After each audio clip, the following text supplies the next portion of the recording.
Hello, welcome, ladies, gentlemen, and Zephyrim to that 6+++ show. I am your host, Tom. It's very, very hot in the UK, and I need a haircut. That's updating for you podcast listeners who can't deduce that from looking at me. And we're doing a tier list tonight. This is a 6++ podcast. We do all the Warhammer stuff. We get nerdy with it. We just had a bunch of rules changes. We want to rank armies. You want to gossip. You want to bitch. You want to moan. You want to say what you think is good.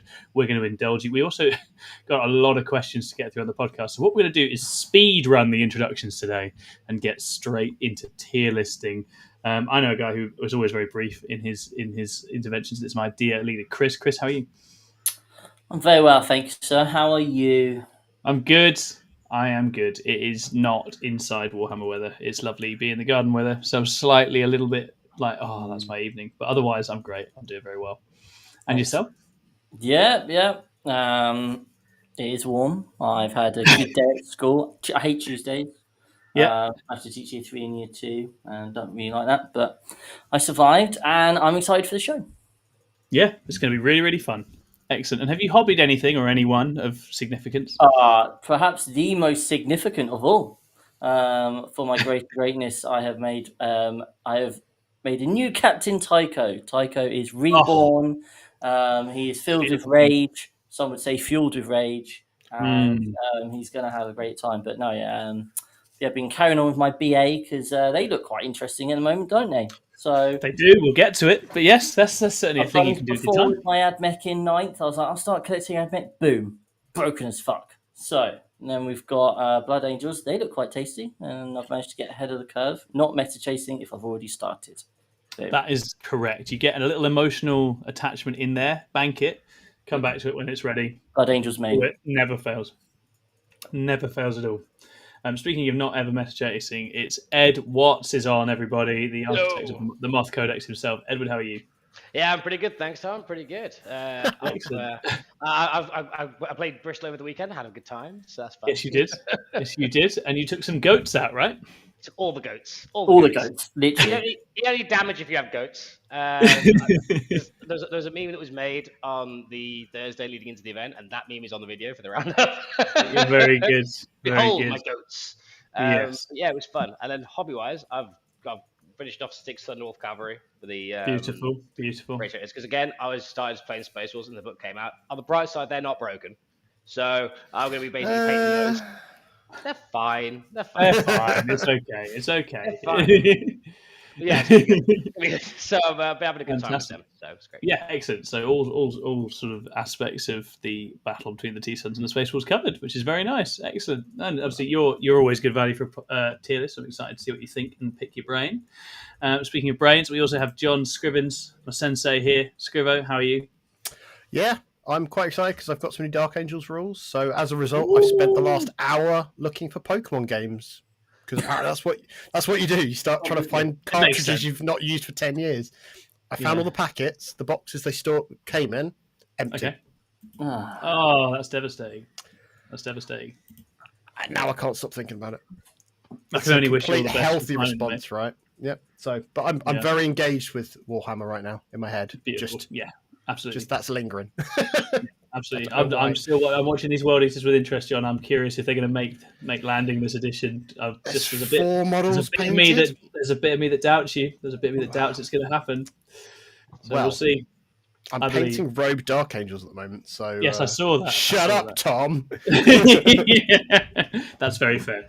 All right, that's quite a good intro. We're going to rattle through the interventions in the chat. Tiny bit of celebration promo because we're very good at it, possibly the best, and then into the tier listing. So Tenorest says, "Are we there yet?" You are there yet. We are here yet now. Picklex says, "Are we there yet?" Oh, there's like a group dynamic going on in the chat. Don't like that. Oninada's in. Hello, Oninada. There's some chat about the Blood Angels changes, which we'll get to. Jerry's painting progress is in. Gizmo the Wizard is in. Sam Dunn's listening from the M25. Amazing. John Black has a question. How do GW transition from one to the next? Will recent codexes last until next summer or beyond? It's been like every other, isn't it? It's like tear it all up or you carry over and you iterate. I would imagine that this will be a carryover and iterate edition change if I was to guess. I think probably. I don't know what you boys think. Any reason to suspect it would be otherwise? Any monstrous changes, I sort of, like you said, it was 9th to 10th, there was a lot of changes there. It was basically like not a rewrite, but pretty much a rewrite from the ground up.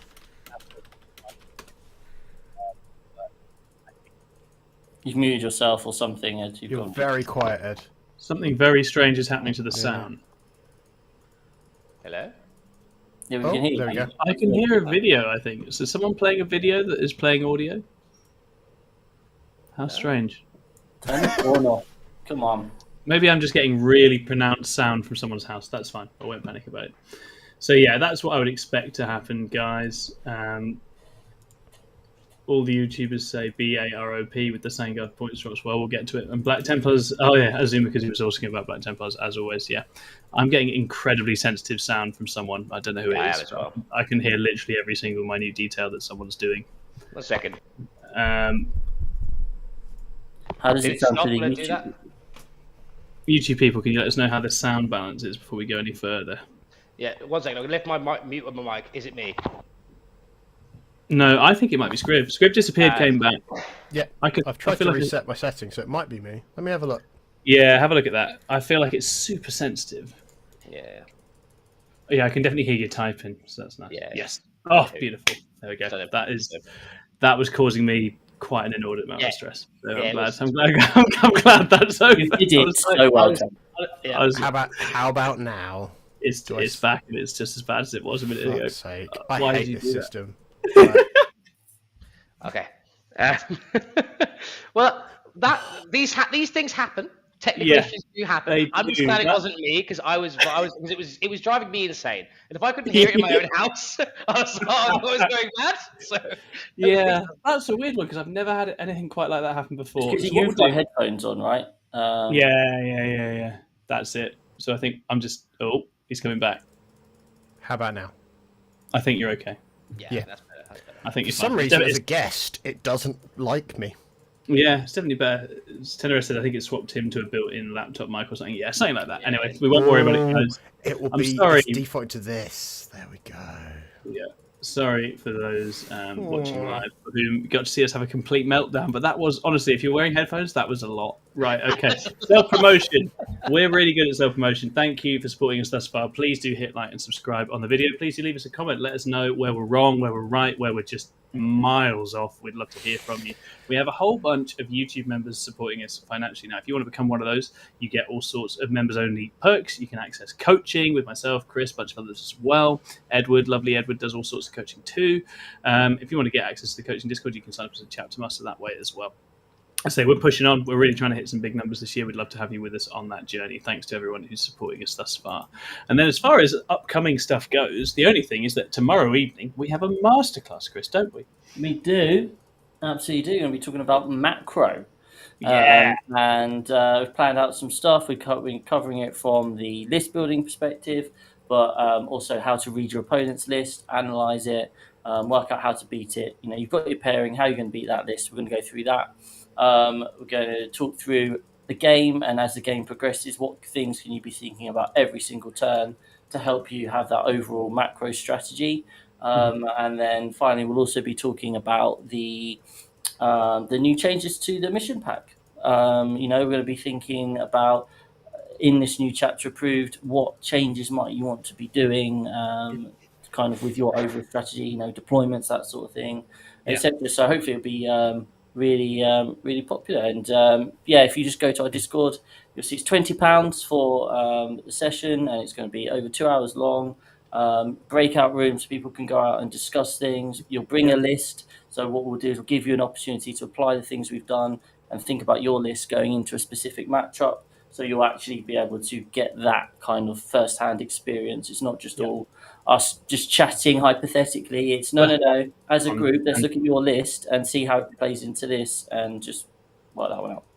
Completely. Yeah, exactly. And so we've built a bunch of little bits of information and infographics and stuff for you, so you can take that away with you as well. And obviously, you get a bit of one-to-one time with coaches, and we can show you what it's all about. I actually think the macro in 10th has been very interesting, and especially the challenger cards add some interesting dimensions to it right now. And I just think there are a lot of common mistakes I've worked on with people in coaching where I feel like I finally arrived at a blueprint for that works really well, helping you weigh things up on the macro level, and we'll be getting that across to you as well. So if that sounds like something you'd be interested in coming along for, do get involved. You can sign up in the Discord via our masterclass sign up area, and all the payment details and everything are on there. Shout out to Oninada, who just became a member. You hero. Thank you. That's nice. We like that. You're the best. Let's get some more members. That'd be amazing. Keep this all rolling on this nice hot summer's day. So that was 10 minutes. That was pretty good. I did say we'd speedrun it. You're welcome, guy that comments when it begins. It begins, and it begins now. I hope you're enjoying yourself. Let's do some tier listing. Tier lists are a very popular format in 40k, which we use to create abstract conceptions of hierarchy. You all love them, because it's nice to know either that you're doing badly or that you're doing well. It's nice to see what you're going to play next. It's nice to have a grumble. Nice to see things fall from great heights or rise from the ashes. And I can promise you a lot of that today, because a lot has shifted and moved around. So for context, obviously, we have had new detachments launch for several armies. We've had balance updates. We've had a whole bunch of chaos books land into the game. It is a wild west out there. Our system is very simple. I pick people out. They tell me an army they want to talk about. They put it somewhere. We intervene only in extreme circumstances, but we have a little chat about it. You, the chat, have the power to determine at any moment when we're going to talk about an army, because all you need to do is send a little cheeky super chat, and we will immediately cover your army here and now. We are very easily bought. We are not subtle in our financial motivations. We're going to start with Scriv. Scriv, what army would you like to talk about first, mate? Yeah, Admech. Admech. Okay. Yeah. Love it. Where are we putting Admech, Scriv? Comfortably at the bottom of C.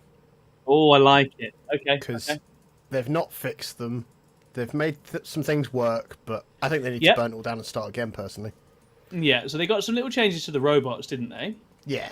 And Chris, you're an Admech guy. How significant is this? Absolutely huge for those three players, right? For the 3 players out there who are very keen on the robots. Our very own Ultimate Funk on the Discord, Dave, is obviously a keen, staunch. Unfortunately, he hasn't really fed back yet his clear play testing yet, so we don't really know how brutal so many robots on the table are going to be. In reality, Admech do one thing pretty well, which is fill the board up, but no one really wants to do it. And so for that reason, yeah, makes sense. I think John's tear it up start again comment is reasonable. They often have this Admech, don't they? When you get midway through an edition, it's like, what the hell's going on with their rules? They've not really even got to be powerful or scary on the way this time. And it has felt like that kind of block up the board with bodies thing has been a bit sad in the face of armies who just want to roam slashing into the midboard and just kill everything, right? So yeah, that's a bit tough for the Admech, and I guess they just carry on. We have had a super chat. It's from the wonderful Disgustingly Resilient podcast. He wants us to talk about the underpowered and struggling Death Guard. I'm going to hand over to Ed Watts to talk about Death Guard. Death Guard? Yeah. So Death Guard are, I'm going to put them pretty solidly in S. Oh shit! Yeah, that's what S stands for, right? So they are extraordinarily powerful right now. Different builds going around with the Virulent and the Morty's Hammer. So you saw Nathan Roberts use the Morty's Hammer with all the holes and stuff over the weekend at Bristol, and he went to do the 7-0. Shout out to Nathan, congratulations, buddy, you did really well. And it's just exceptionally powerful. Your rapid ingress in Death Guard does not 6 away anymore, I believe. I think they fixed that, but it's still a lot. It's an awful lot. It's just too much. It's just too much stuff. So you've got. I think that's the issue, right? Yeah, they've got the 90-point bloat drones that shoot the same, or 100 or 90, something like that. That effectively shoot the same, ability. They shoot the same as an Exocrine. It's just sure, why not? Oh, it has by the way. Oh, it's got extra toughness, by the way. Oh, it all adds up. So Death Guard are definitely up there at the moment. You've seen some great results with them over the weekend, and I think we're going to keep seeing more until they are fixed. Yeah, and I do like those. The one thing that's good about the book is that there are different detachments that are viable. That is a nice thing that you can see in a book. You don't just see one obvious one and then just go with it. So Virulent has some play, and Morty's Hammer has play. I mean, I think they all have play. Let's be reasonable if you really want to try hard enough, because it's also cheap. But yeah, that's where I sit with Death Guard. I think they're very, very powerful. I think they're a really, really good spot. And I think so. Yeah, I think anecdotally the results are fantastic for them, and we're seeing a lot of results at events. And it's a book that has so many ways to play, right? Yes. There's not one beast you need to fight here. I think I do on balance, I don't think the rules per se are broken. I do personally think they were a bit too permissive with affliction. I think they made it too easy to get it. Yeah. And put it in different places across too many detachments in too many ways for anyone to really design to deal with. But I think ultimately it's points, right? I think some points nudges would probably get them into a more reasonable spot. And actually, it's nice to play against Death Guard and have tricks and exciting things that are hard to manage happening, right? I think that's really cool. I mean, if you read through all the rules, it all seems reasonable, right? If you looked at it from an outside perspective, not looking at points, you go, "Oh, that's a cool detachment. Oh, that's a cool detachment. Oh, that's a cool detachment." You would just be like, "Oh, this is broken because of the rules." You'd look at the points and then go, "Ah, this is too much." Yeah, completely. Cool.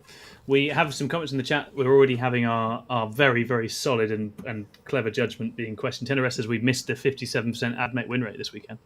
It's possible we have. And look, if AdMech go on to be one of the best armies of this slate, I will be delighted for AdMech players. And that's they all won't be enjoying it, Tom. That's the problem. Yeah, I actually had an opinion on AdMech, but I thought I'd let it go carry on. It was basically, I think bottom of C is quite harsh on them, to be honest. I think the thing is, the thing is, AdMech right now, right? You got to look at it this way.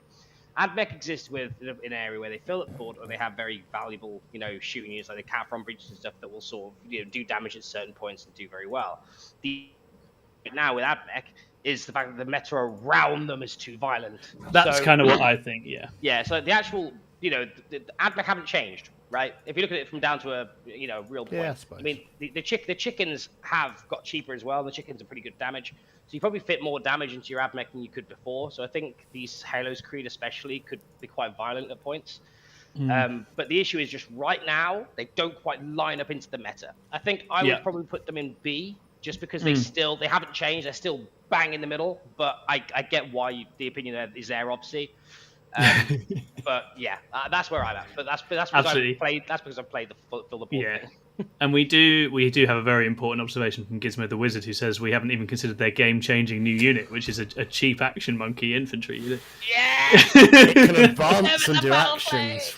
Oh, fantastic! Yeah, Someone above said it's huge for cohort cybernetica, which is an attachment. I could not even tell you what that does. I don't know. I'm sorry. I have so few gaps in my knowledge. AdMech is just a desolate wasteland of information. I just don't have it.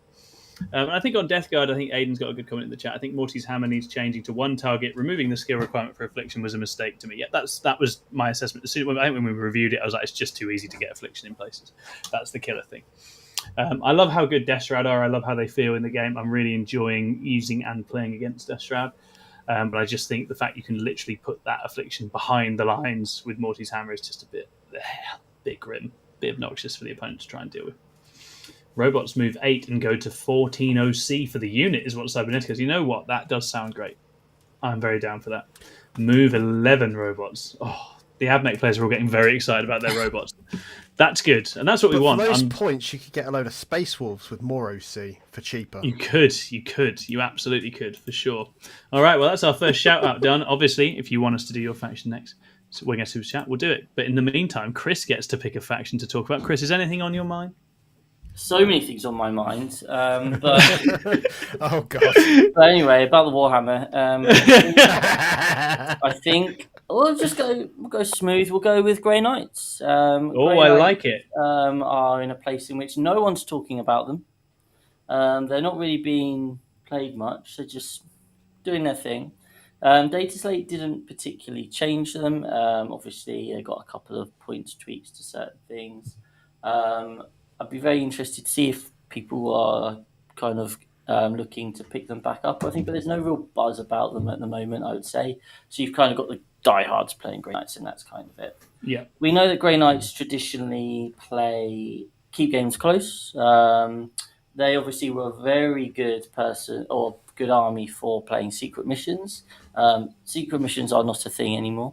So I mean that's potentially a slight nerf to them, as much as historically they were quite good at playing behind and then boom secret missioning. So yeah, it'd be interesting to see. I'm not entirely sold on how the meta kind of sits with them. Obviously spamming NDK are probably quite good into Death Shroud and stuff, right? But they don't have many screening units. Are they going to be able to handle it when people are just full sending Blood Angels at them? Thousand Suns obviously have a lot of output of damage and can just get to the places, which means you're no longer safe.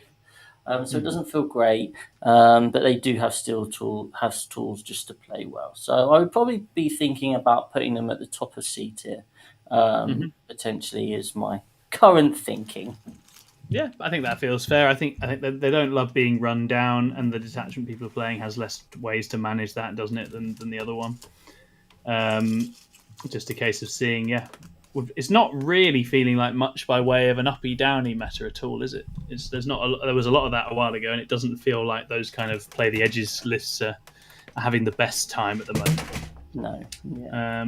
Got a lovely comment from Joel Scott saying, finally get to see the lads live. Greetings from the other side of the giant pond. Thank you, Joel Scott. It's lovely to have you here. Really cool to have first time at live viewers. We love that. That's awesome. There's actually tons of you here, but that's not a huge surprise because you're all just so hungry for tiers. You love tiers and lists so damn much. Right, okay.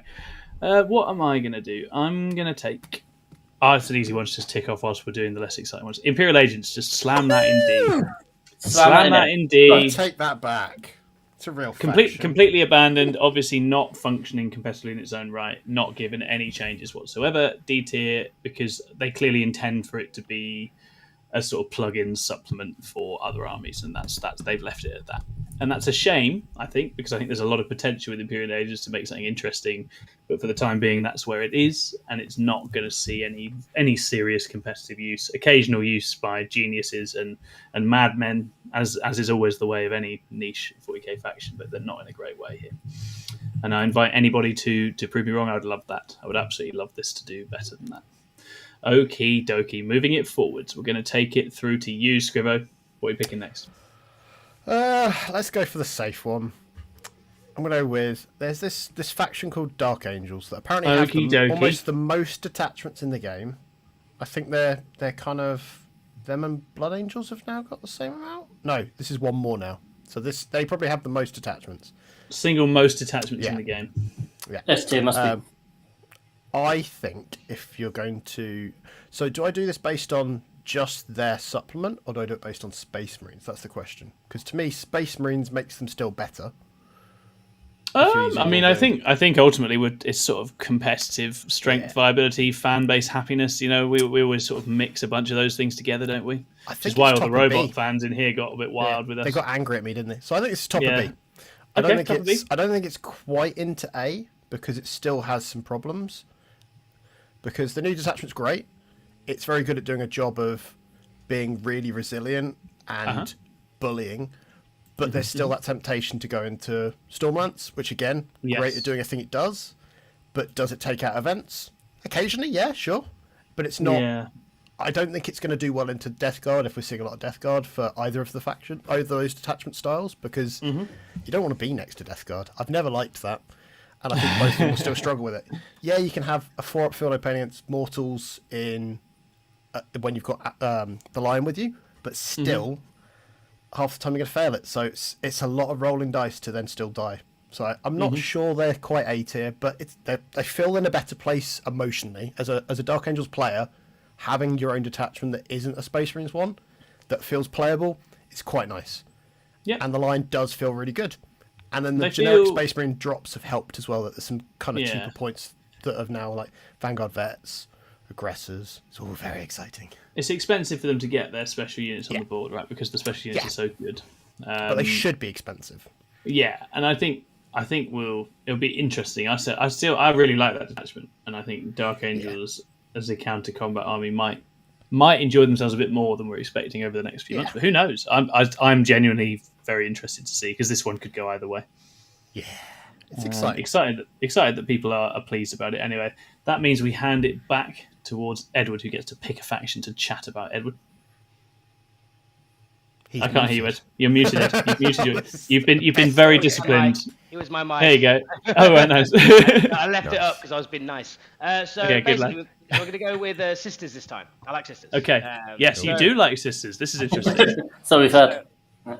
Yes. That's it. That's no opinions. That's it. I'm just going to say Sisters.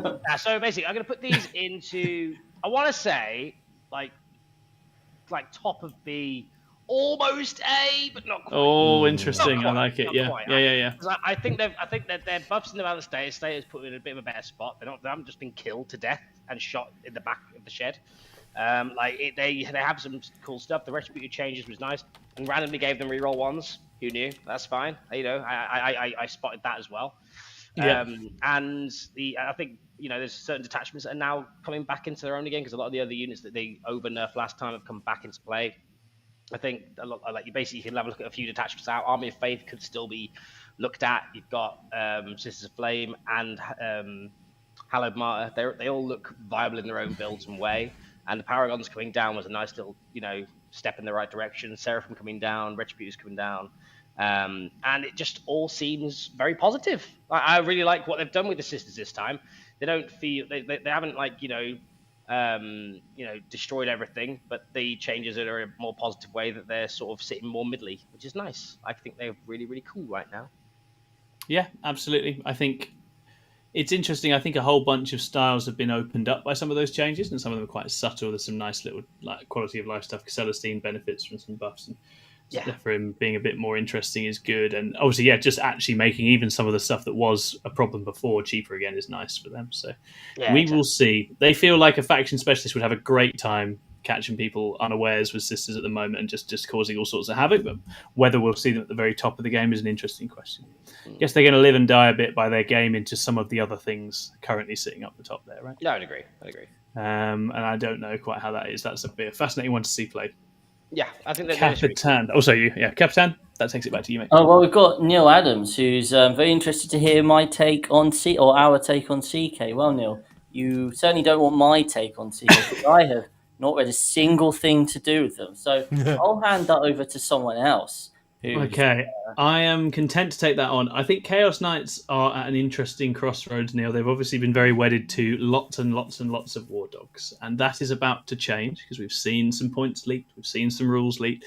I think the big Knights in Chaos Knights are looking priced to move, they're looking cheap. There are some phenomenally cool rules in that book, and I think, like Knights of All Stripes, it's going to come down to how much of the meta can clear through big Knights at a reasonable pace. I think that the toolkit in the new book is actually really fun. There are some very good detachments. I think a good Chaos Knights player who's savvy on their auras and their buffs and their positioning will be really horrible to play against with some of these new detachments. So I actually expect this book to land pretty good. I think this is going to be pretty strong, but I think ultimately you're taking potentially big vehicles now. You are going to live and die a bit by what you come across that can lift big vehicles, and that's always potentially. I'm going to go ahead and I think my neck's going out. I think this is an A-tier book for sure. And I think it could end up either side of there, and that includes going up even further. Like, it's a strong set of rules. The big Knights look cheap, but it's definitely good. Don't you get it? Yeah, I'd agree. I've looked at Chaos Knights a little bit before. With every army, right? But yeah, so I think they're in a position right now where they're looking towards War Dogs, as you say, and now they're going towards big Knights.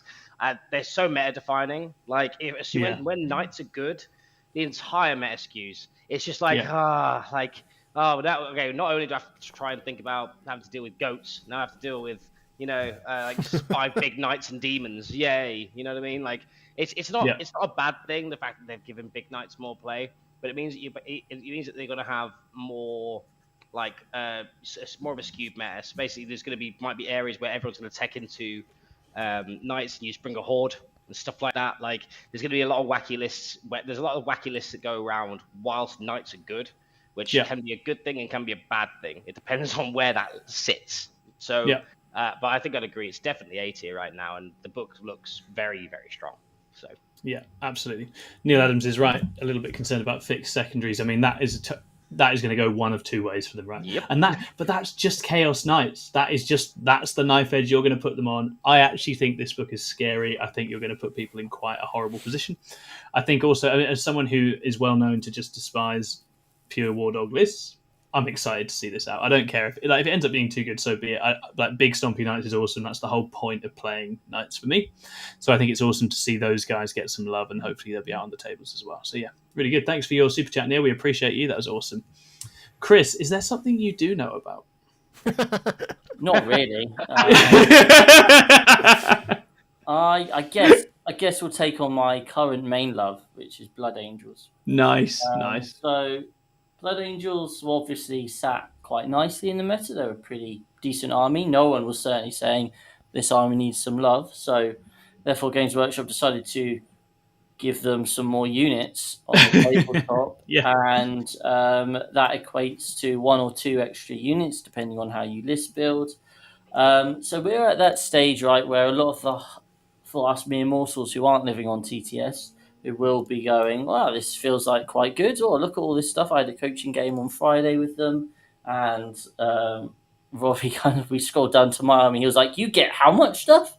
Like it's an overwhelming amount of units that you can kind of have, and obviously you're playing on the sort of terrain that enables you turn 1 or turn 2 to move it up into the mid board, and turn 2 or 3 annihilate your opponent and just put them in the ground. And that's obviously not ideal. We've had this moment before though, right?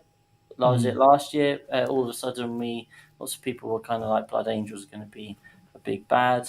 But some of their points, I mean, Sangard at where they are at is a pretty tasty option, even with a character. You've got the fact that you've got Blood Angels, you've got Liberator, and you've got Angelic Inheritors. So they're both really strong detachments. And now you can take the fun Blood Angels things as well. You've got the fact that they can fit into other things like various Conclave Ed. And so because of that, they're sat really nicely. Are they going to be this army that comes out and just annihilates everyone? Absolutely, straight in S tier. Let's call it now. Let's do it. Straight in S tier. Are they going to be? I mean, I don't know, but let's do it. They've got. It's a lot of stuff, right? It's a lot of stuff. I think they do sit very high. And I think it's fact that you've got like units that people wanted to take anyway have come down twice, more. Like I think Death Company came down to 120 for 5, but the 10 man's 230. Like it didn't even stay at the 240 mark when they get higher. I'm like, okay, I guess I'll have Lamartis in 10 then. I wanted to anyway, but I suppose I'll just, drop some points for a laugh. And Sangard, every single character is cheaper. The Sangard being cheaper is and they were always going to hit that point. It was always going to be the way with them, right? Like you either hit the point that people take tons. They were quite close to it, and then they got a ridiculous minus 20 points. So you're going to see a minimum of 333 in every list. The kinds of units they like from standard Marines have all been cheap for several months and have all stayed cheap as well, which is very scary for them. But what if you gave Blade Guard in BA?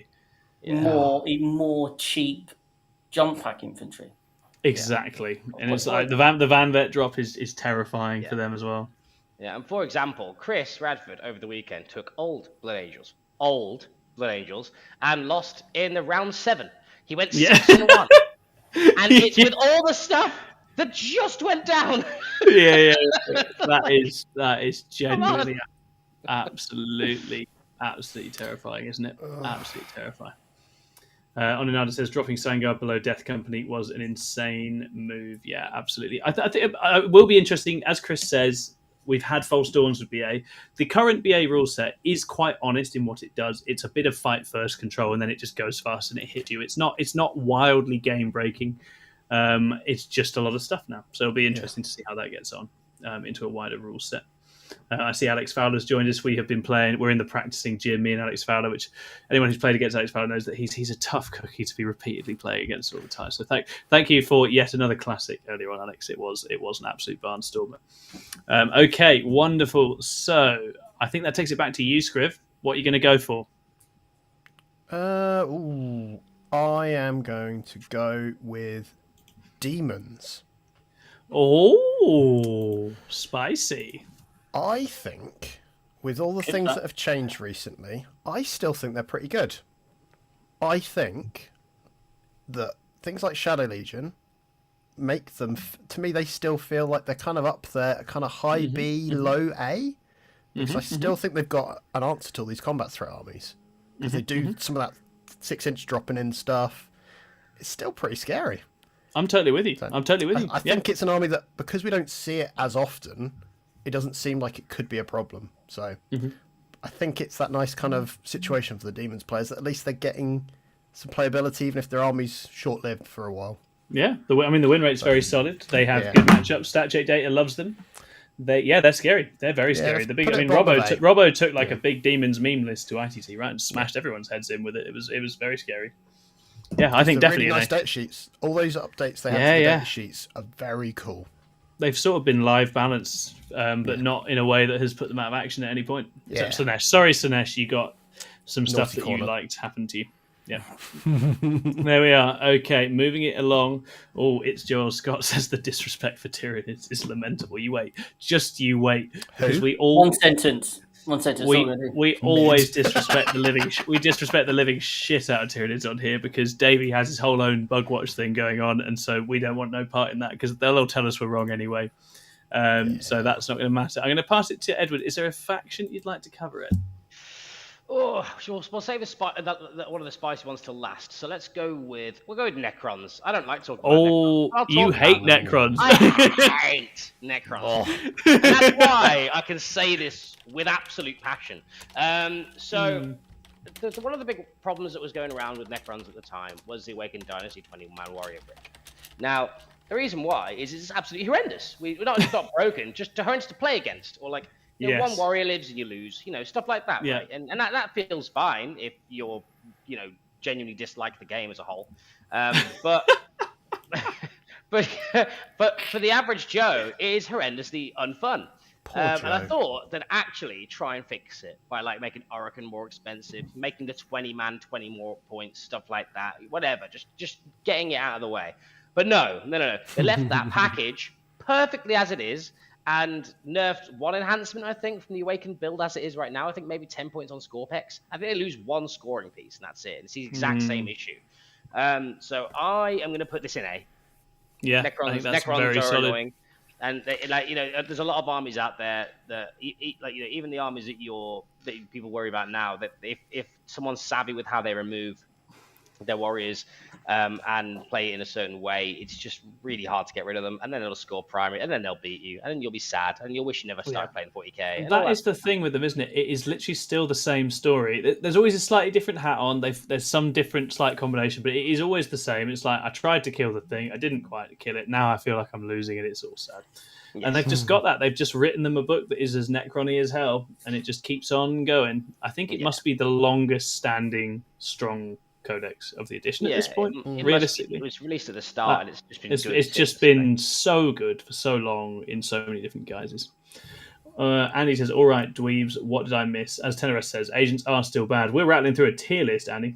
We're having a good time, and if you want a faction covered immediately, you just chuck a super chat, and then we kowtow to you like the grateful minions that we are. So, Chris, what are you covering next, mate? The face there was like, oh no! It just keeps happening. They keep asking me more. Codies. Okay, this is an interesting one. They didn't get anything, obviously. That's only fair. They're annoying, aren't they? But they're not feeling that amazing at the moment. The custodies are always custodies. Yeah, I mean, that's about all I've got to say on them, really. So, much like the 4-up Invulnerable, I'm going to put them smack bang in the middle, bottom of B. That sounds perfect. Yeah, that sounds good. I always judge custodians by whether Jamie East is playing them, and he's not, which to me That's says... because he's got a slightly better option. A more resilient army. Some spikes call them disgustingly. Yeah. I think Alaris... Yeah, I think Alaris came down though, right? Not that it matters. They did. Oh, really? not that it mattered. From Golden Light. But they did. It's funny we said nothing changed, but it did. The Custos got something. They can't moan. Wardens didn't go up against. They got a tiny little buff on their Alaris, and now they get to be 3 and 4 wound golden guys in a meta where everyone's trying to kill Death Guard, and you're like, okay, fine. Yeah, enjoy that. Enjoy that. Enjoy being toughness 6 when we're aiming for Plague Marines. Yeah. Wonderful. Yeah, very, very good. Okay, for my part, I'm going to take on... What am I going to take on? Oh, let's do the Drukhari. Good old Drukhari. The Drukhari, I think, are an interesting prospect. I think they got some little buffs. They have some good matchups. They have some bad matchups. I actually played 3 games of it at an RTT this weekend. I really enjoyed that. Had the full Drakari experience. When it's good, you're really good. When it goes wrong, you go really wrong. They've benefited by getting a few little buffs, and I think they, in theory, are well up for a scrap with some of these top armies. It's just that it's not a given that they can succeed in doing that, right? Because they are fragile. Their collapse risk is higher than their opponents'. It's not that you don't have the tools to win any game. It's just that I think the risk is a bit higher. So I think, to be honest, I think they might be. It's either a low A or it's a high B. And I'm gonna, for now, speculatively give them a little low A, because on win rate they were in a nice spot before with Reaper's Wager, and Reaper's Wager has been directly buffed. But this is an edge case. This could just as easily be B for me, and I think I'd be interested though to see if the buffs get enough Drakari players out that we see a little bit of a return. Wonderful. Okay, thanks very much, guys, for tuning in thus far. St. Michael says Custodians are in a good spot, rules, detachments, data sheet wise, but we're in a super harsh meta with tons of flat 3 damage and mortals. Just a really harsh meta. And then Josh Poland says Russ is coming back at the end of 11th or in end of 10th or in 11th. That's cool. That's good. I was wondering when Russ is coming back, so it's really nice to know. That's awesome. The Space Wolf main, I'm very excited by this. Yeah. Space Wolf main, it's great, you know. I'm a little. I was sort of half expecting him to come with these new releases, but I guess keeping that in the tank. Fulgrim needs someone to fight, right? He must be busy. Exactly that. Well, Fulgrim at the moment is fighting to get off the shelf. That's his main struggle. He's going to be fighting his brothers. That's what's going to happen. He's fighting for a smaller base. He'll be Russ into like Dawn or something. That's what the twist will be. Yeah, absolutely. Someone had a wonderful description for Fulgrim earlier on, which was that he is a worse Trigon Prime. That was someone in our chat. I was like, you know what? That is actually correct. So that's funny, right? Okay. So, John, I believe that takes it back around to you, my friend. Right. I'm gonna go with. I'm gonna go with CSM. Oh, Chaos Space Marines. Okay, what do you think? So I still think they've got a really, really consistent toolkit in that codex. Yep. And yes, there's some scary things around them. I still think it holds like some water, right? Like them having Noise Marines just adds an extra layer to them as well. So I honestly can see them being kind of somewhere in the kind of similar to where Drakari are. Like they seem to just be able to still deal with everything. Like it's not as exciting. I think the problem we'll see is there's a lot of people that have Chaos armies that will move from CSM to one of the new shiny books because they've got it all. Yeah, but I still think there's some juice in it, and I think you're completely right. Yeah, I think the results are really, really not good. as exciting, right? Just when there's a new book, you jump off. I could see him being better than Drakari, to be honest. It's certainly in terms of consistency of results and popularity. And obviously they've just got Noise Marines, which I'd love to have coming out of Raiders. That'd be really fun. So yeah, I think they're in a great spot. CSM seem very, very priced to move. Disco Lords are really fun. I played some games with them. They are very silly. How did that translate? I mean, in Chaos Cult, right? It's hard fitting them around. They are big-faced guys, but they certainly beat up a small tank if you want them to, and that's sort of what they should do, right? So I think they're in a much better place now. Okie dokie, that takes it on to you, Ed. What are we thinking? Well, I am going to talk about Tau because everyone is talking about Tau in the chat. There was a certain 6++ Jack who wanted to talk about Tau. I am curious to see how you handle this one, Ed. Let's go. Okay. I'm going to try and be as delicate as possible here, okay? Because the Tau mains out there are a bit upset right now, and I still think that their buffs are amazing, and they're just moaning about it for no reason, right? Okay. I don't. It's just really funny to say it. I think these guys are going to sit between C and D. I think they're pretty bad, right? I'm not going to lie. Okay. Their 20-man, their crew. The one thing that was really cool, which is one of their saving graces, was the stealth suits, which okay. And their list has just got up. They were like B before, right? And the list has just got up 60 points. If you want a 20-man crew, Brook, it's got up 20 or whatever. Yeah, sure, whatever. So I think, they had a little bit of a buffer in the fact that they can target one thing. So maybe I am being harsh saying D. Let's say mid C, maybe top.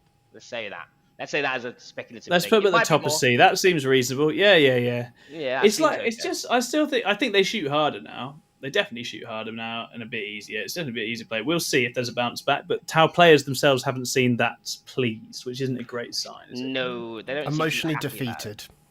Yeah, emotionally Yeah. defeated is a good phrase. I think they just basically. I think the thing is they shoot harder into one target, right? Yeah. That's the issue. So like, yeah, when you got to guide from multiple things and all that sort of thing, get the real ones everywhere. Basically, get mini oath on anything you needed. That felt better than it is now. I think is what their argument is. Yeah. There were lots of voice notes that I listened to at some point. I can't remember, but I can't remember. Something along those lines. Murmur. We don't like it. Murmur. So I'm gonna go with that. I'm gonna go with that. Absolutely. There's some. Joel Scott says I played into it yesterday. I don't know about how level, but the game played so much smoother for my friend. Yeah, that's cool. I say I've played against it as well, and it does seem more straightforward. And actually, you can pull off some pushier moves with the simplified rule as well, which is nice. But it's just lower strength guns, less janky rules. Some of the cool rules they did originally have all been nerfed over the edition because of other armies abusing them worse. They're just struggling a little bit for that. So we'll see. We'll see how it goes. Christopher, are you ready to scuff your way through a faction? So, World Eaters. Yes. They like punching things, and also They do. They like shooting things. They do. They do that quite well, especially at close range. And they've got a new book, which means that therefore they've got some fancy tricks. They haven't been nerfed, they haven't been improved because it's too soon. And that is what I have to say on the matter. So, how strong do you think that makes them, Christopher? I would say that makes them Do it. B tier. And what does that B stand for in this case, Chris? Blood. Blood for the blood god. Very good. I was hoping for blood letters, but I will allow blood for the blood god. That's Bang. 10 blood letters. Ask me again. And what does that B stand for, Chris? Blood letters. We all love that. Fantastic. Clip it. First Clip try. it. It's a slam dunk. Amazing. Nailed it. It's normally my job. So, yeah. Oh, mate. Yeah, no, it looks good. And I think, I've not played. I want to play with that blood letters detachment. Maybe I'll try and get Jack to have me on a fight night playing the blood letters detachment, because that's what I want to do with the time. Blood letter detachments are very cool. There's lots of little tricks with it. It's very janky. Is it very strong? But it's very janky, and I love my jankiness. Yeah.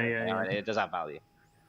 Yeah, absolutely. I'm going to take it over to another speedy, angry chaos faction, and I'm going to go for the Emperor's Children.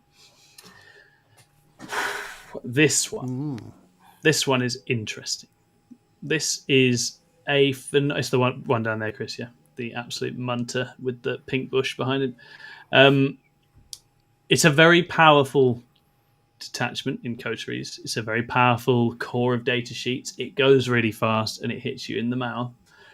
It feels like they've only got one list, and I always feel like a faction with one build is more vulnerable in a wider meta. If you look at like Death Guard, Blood Angels, the Necrons, potentially even the Chaos Knights, CSM, those all have several different ways to come at you.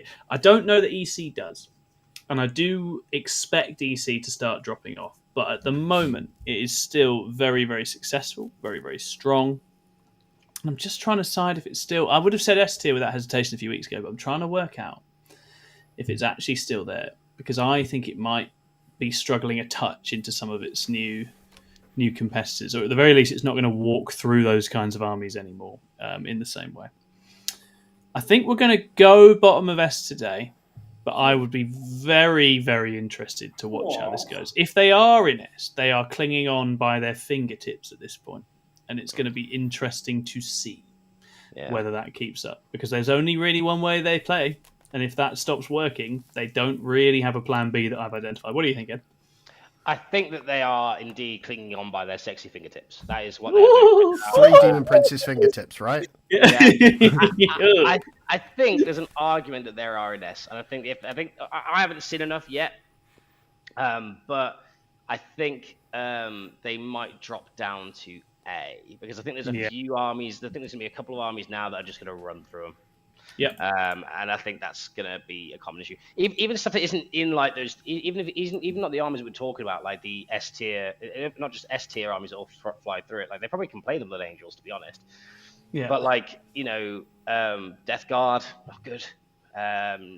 are there armies that are coming up? Not good. Like even when it comes down to like some fight first bricks in areas that you don't want them to be, like the Dark Angels attachment and stuff, awkward.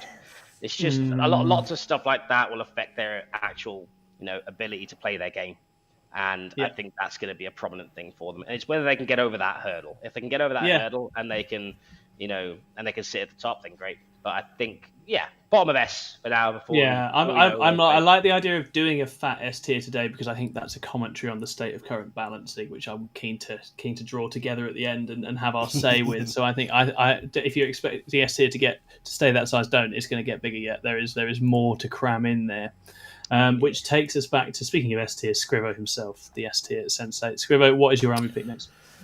I'm going to go with Orcs. And Sweet. Where do you put Orcs, Scriv? I just see them being okay, but a lot of the things that were a problem that got dealt with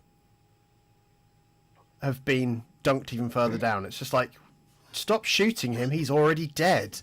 Those poor tank busters and looters. It's like, great, you've ruined their rules. Now the models are just that much more expensive.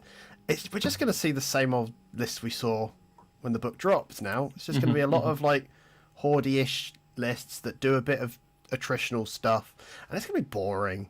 So I think they are middle of B at best. Yeah, I could see that. They're fine, but it's not exciting, and that's the problem for me. It's like I look at it as an Orc player, I'm going, I still can't be arsed. And that's a shame because I've got they've had a very good run, I would say. But I think when you're like, I feel like now it's like, what I'm hearing is, it's a war horde, and if it's back to the one that you played the most of over 2 years, it's like that's not an inspiring moment for a faction, right? If it's like just back to the same original set of tools, but running into armies that probably just have too much stuff, kill us too good. Yeah, I can see that. I think the Death Guard matchup just looks rough for them now. Very unpleasant. Yeah. I think I don't know anyone else, but I am personally grateful for them to be punting tank busters to the sun. It's time. I've had enough of them. Like it's too much. It's too much. Like you've got like a 140 point unit lifting 9 possessed. Like just for an activation or something like that. Only 9. That's what I mean. I didn't go for the full 10 because I didn't want to be defeatist. But that's what I'm saying. Like, and also, the thing is, it's not even the fact that it was because these nerfs aren't just because of more dagger. They fixed that pretty sharply. But tank busters still ran around and did whatever they wanted. Looters was still far too cheap for a unit of 10 of them. I think this is a very good move. I don't think it's necessarily all towards Warhorde. I think there are other builds there. They're just a little bit. Cult of Speed. Oh yeah! Yes! It's Def Copter season, baby. Let's go. Threatening with a good time. Also, they have loads of points drops. What are you complaining about? You know what I mean? They're on the best data sheets in the Orc book. I don't know what you want. 75 points for a buggy. They have been very good for a long time. It is a sad time for the Orcs, perhaps, as they're on a little bit on the down. But they have what times they've shed. What times? Yeah, exactly. They've had their time in the sun. Right, Edward. What would you like to pick next? Ooh, what have we got? Oh, Eldar. Let's do Eldar. We love Eldar. We have a few Eldar mains here. I don't know why Chris didn't pick that. He knows about them. Well, I've been like slightly nice and was like, Ed will want to do Eldar, so. I was like, you guys. Oh, now kiss. No, that way. So I think that the Eldar, the Inari have been punted to the sun. Yay! Goodbye, Inari. Yeah. As a Seer Council main, I welcome this decision. The flat move of the Inari units was a bit nuts. I think the points hike and the move together may have been a smidge much, but. I think that currently they're in a really cool spot. You've got a few really, really good detachments right now that you can explore. Like the thing is, the Eldar book is actually amazing. Like I think this is one thing that gets overplayed sometimes. There's like 4 good detachments. Like 4 good detachments that you can make a very reasonable army out of and go and play some very good games. And each one will, promote you to use different different units and different builds and stuff. And it's a very interesting and involved codex. So I think they will currently, for me, I still think they're A. Maybe I agree. top of B, because I think that they're really strong still. Like my Seer Council list, I thought my Seer Council list went up quite a bit because the Fire Dragons went up. But the unit of 10 is still 220. Yeah. Like the only thing that's gone up is like, so like the only thing that went up really is what in my list is the Otark, the Banshee. So my list has gone up 40 points. And I'll just drop like a Warlock and replace some, the Warlock Conclave around, and then it's fine. It all works together. And so my list is still the same. And I use our ITT, and it went really, really well. So I still think they play really well. But I think the only thing I will say, singles wise, they're going to have some pretty nasty matchups. But if you play your Eldar game and you move block at the right times and you do everything that will reward your play, you can outskill someone. Like if you are a better player than the person you are playing, you can win that game. So that's why I quite like them in the bottom of A. I agree, and I think they have a good following who love the book because it is an amazing book, right? The Eldar book is awesome. There's really cool stuff in there, and I think those players will continue to perform very consistently at events because it's a powerful toolkit, and it's gonna in a one-on-one when you're not playing into the most jack stuff in the game. I think a good Eldar player can still do an awful lot. So should continue to be very strong. And shout out to Picklax Tim. Yeah, he's one of my coaches. He's been on the Yay, very good, very good. Yeah, Sea Council, lots and lots of fun. 6++ Jack says, and I'm going to guess the tone here. Luckily, Seer Council, Windrider, and Aspect are all still insanely good. Insanely. With just a hint, perhaps, of sadness for his beloved Tau. That's how I imagine that is. They are really, really good. Windrider is so fun. If you want an Aspect as well, if you want to play a game where it's like either I punch you to death immediately or you punch me, go play one of those. You will not be disappointed. Sweet. What am I going to do? I'm going to do... Oh, Gene Stealer Cults is an interesting one. I think Gene Stealer Cults probably going to tail off a bit now. They've had a good run. They've hung about. They've done some cool stuff. I think the meta has shifted to a lot of speedy, teleporty, pressurey things that they don't love. And I think although I think in Skilled Hands you can still do very well, and I think they still have some phenomenally potent tools. I don't love the current meta for them. I don't love the new pack for them either. I feel like the kind of go ahead stuff is a bit rough for them. And, Fix and Assassinate hurts the host list, especially the new ones that have come through. So I feel like probably top of B for the GSC. I think the book's kind of had a run. It's had the juice squeezed out of it a little bit. I think there'll still be some GSC players doing very exceptional things, but I think there are probably more exciting ways you can spend your time right now in the current set of rules, and I think they probably are slightly on the dip, but we'll see how they go. Alrighty, taking it back to you, John Scrivens. Right. Speaking of things that are vanilla, Space Do I not Marines. get a go? Did I skip you? Oh, you did. Yeah, you did, yeah. Go on then, So I was just trying to protect you, Chris. What Travesty. what would you like to talk about, Chris? I would love to talk about Thousand Suns. Okay. You mother. As a Thousand Suns main, I have so many opinions that I cannot wait to lay on. I played one event with them too. Carry on. Yeah, absolutely. I played an event with them. It was in 8th, but they are I think they're in a really interesting place. I think for the mere mortal, they probably haven't got as much of a buzz around them as something like Death Guard at the moment. Obviously, everyone loves talking about Death Guard. That's because Death Guard are really, really easy to play and do well with.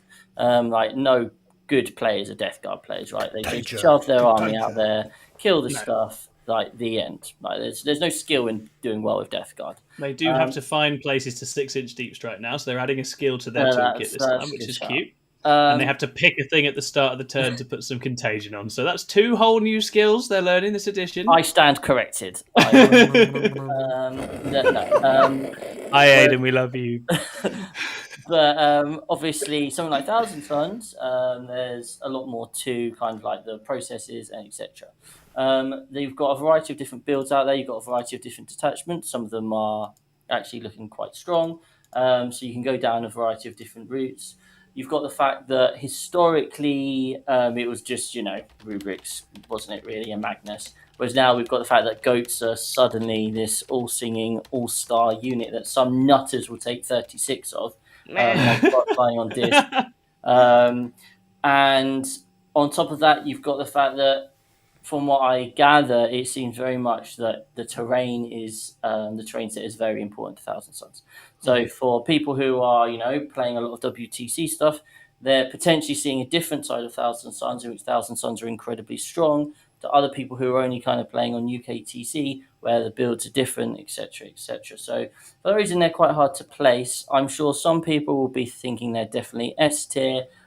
Because of the terrain thing, I'm going to put them at the top of A.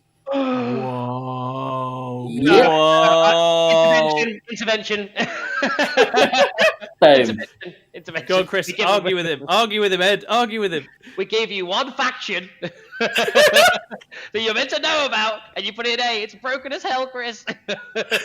You didn't even win all your games. Nor did Vic. He was playing goats, You Chris. didn't win. I was memeing. I used 18 in line with spears. They're mounted, Chris. They're mounted. No. Yeah. Look, that's where they are. So Yeah, we're going to move that's it where forward. they are. That's can't. Chris has punished us very aggressively for leaving him out. How'd you like that? For the record, I do think they're S tier, but the goat detachment is hilariously fun. It's definitely not the way to play them if you want to play the best way. But using 50 goats with reactive mortals is hilarious. Have we got a goats video in the works to talk about? Yes. This, Oh yeah. Sure. I've filmed that already. It's actually already filmed. It's ready. It's going to be released at some point. I don't know when. Beautiful. I'm going to get. I will look forward to it. When. Yeah. Yeah. He loves that. That's always so. Is the goats attachment like C tier? So is it like goat C? No. It's that's still S. Nah, Drew. It's like I'm guessing Tom got that one. I don't fully understand it. Is that a young person thing? Oh, it's an old person thing. Oh, is it? Okay, interesting. Is this some sort of old person joke? I'm too young to understand. Yeah. Don't Google goat C. There we go. So BCG says, sorry I am late, but World Eaters in B when Drakari in A. It's nice of you to have strong opinions about World Eaters as always, BCG Sam. I appreciate you being here. We've obviously put them in B because we think they're rubbish, and we think you're rubbish as well. So there you go. That's what you deserve. Okay, people are telling me to Google it or not Google it. I'm not going anywhere near any of that. I'm not touching any of this. I don't want to be cancelled. I'm not touching any of this with a barge pole. I believe Scrivo. Oh my god. I believe Scrivo, it's your go. So before I was I'm looking forward to our game BCG Sam, where you can demonstrate that I am in fact completely wrong. That's good fun. All right, Vanilla Space Marines. Okay. I still think they're A tier because now they've not got 10 extra CP. They're still fine. They've gotten cheaper. It's fine. Yeah. I think they're towards the bottom, but they are A tier because it does a thing quite well.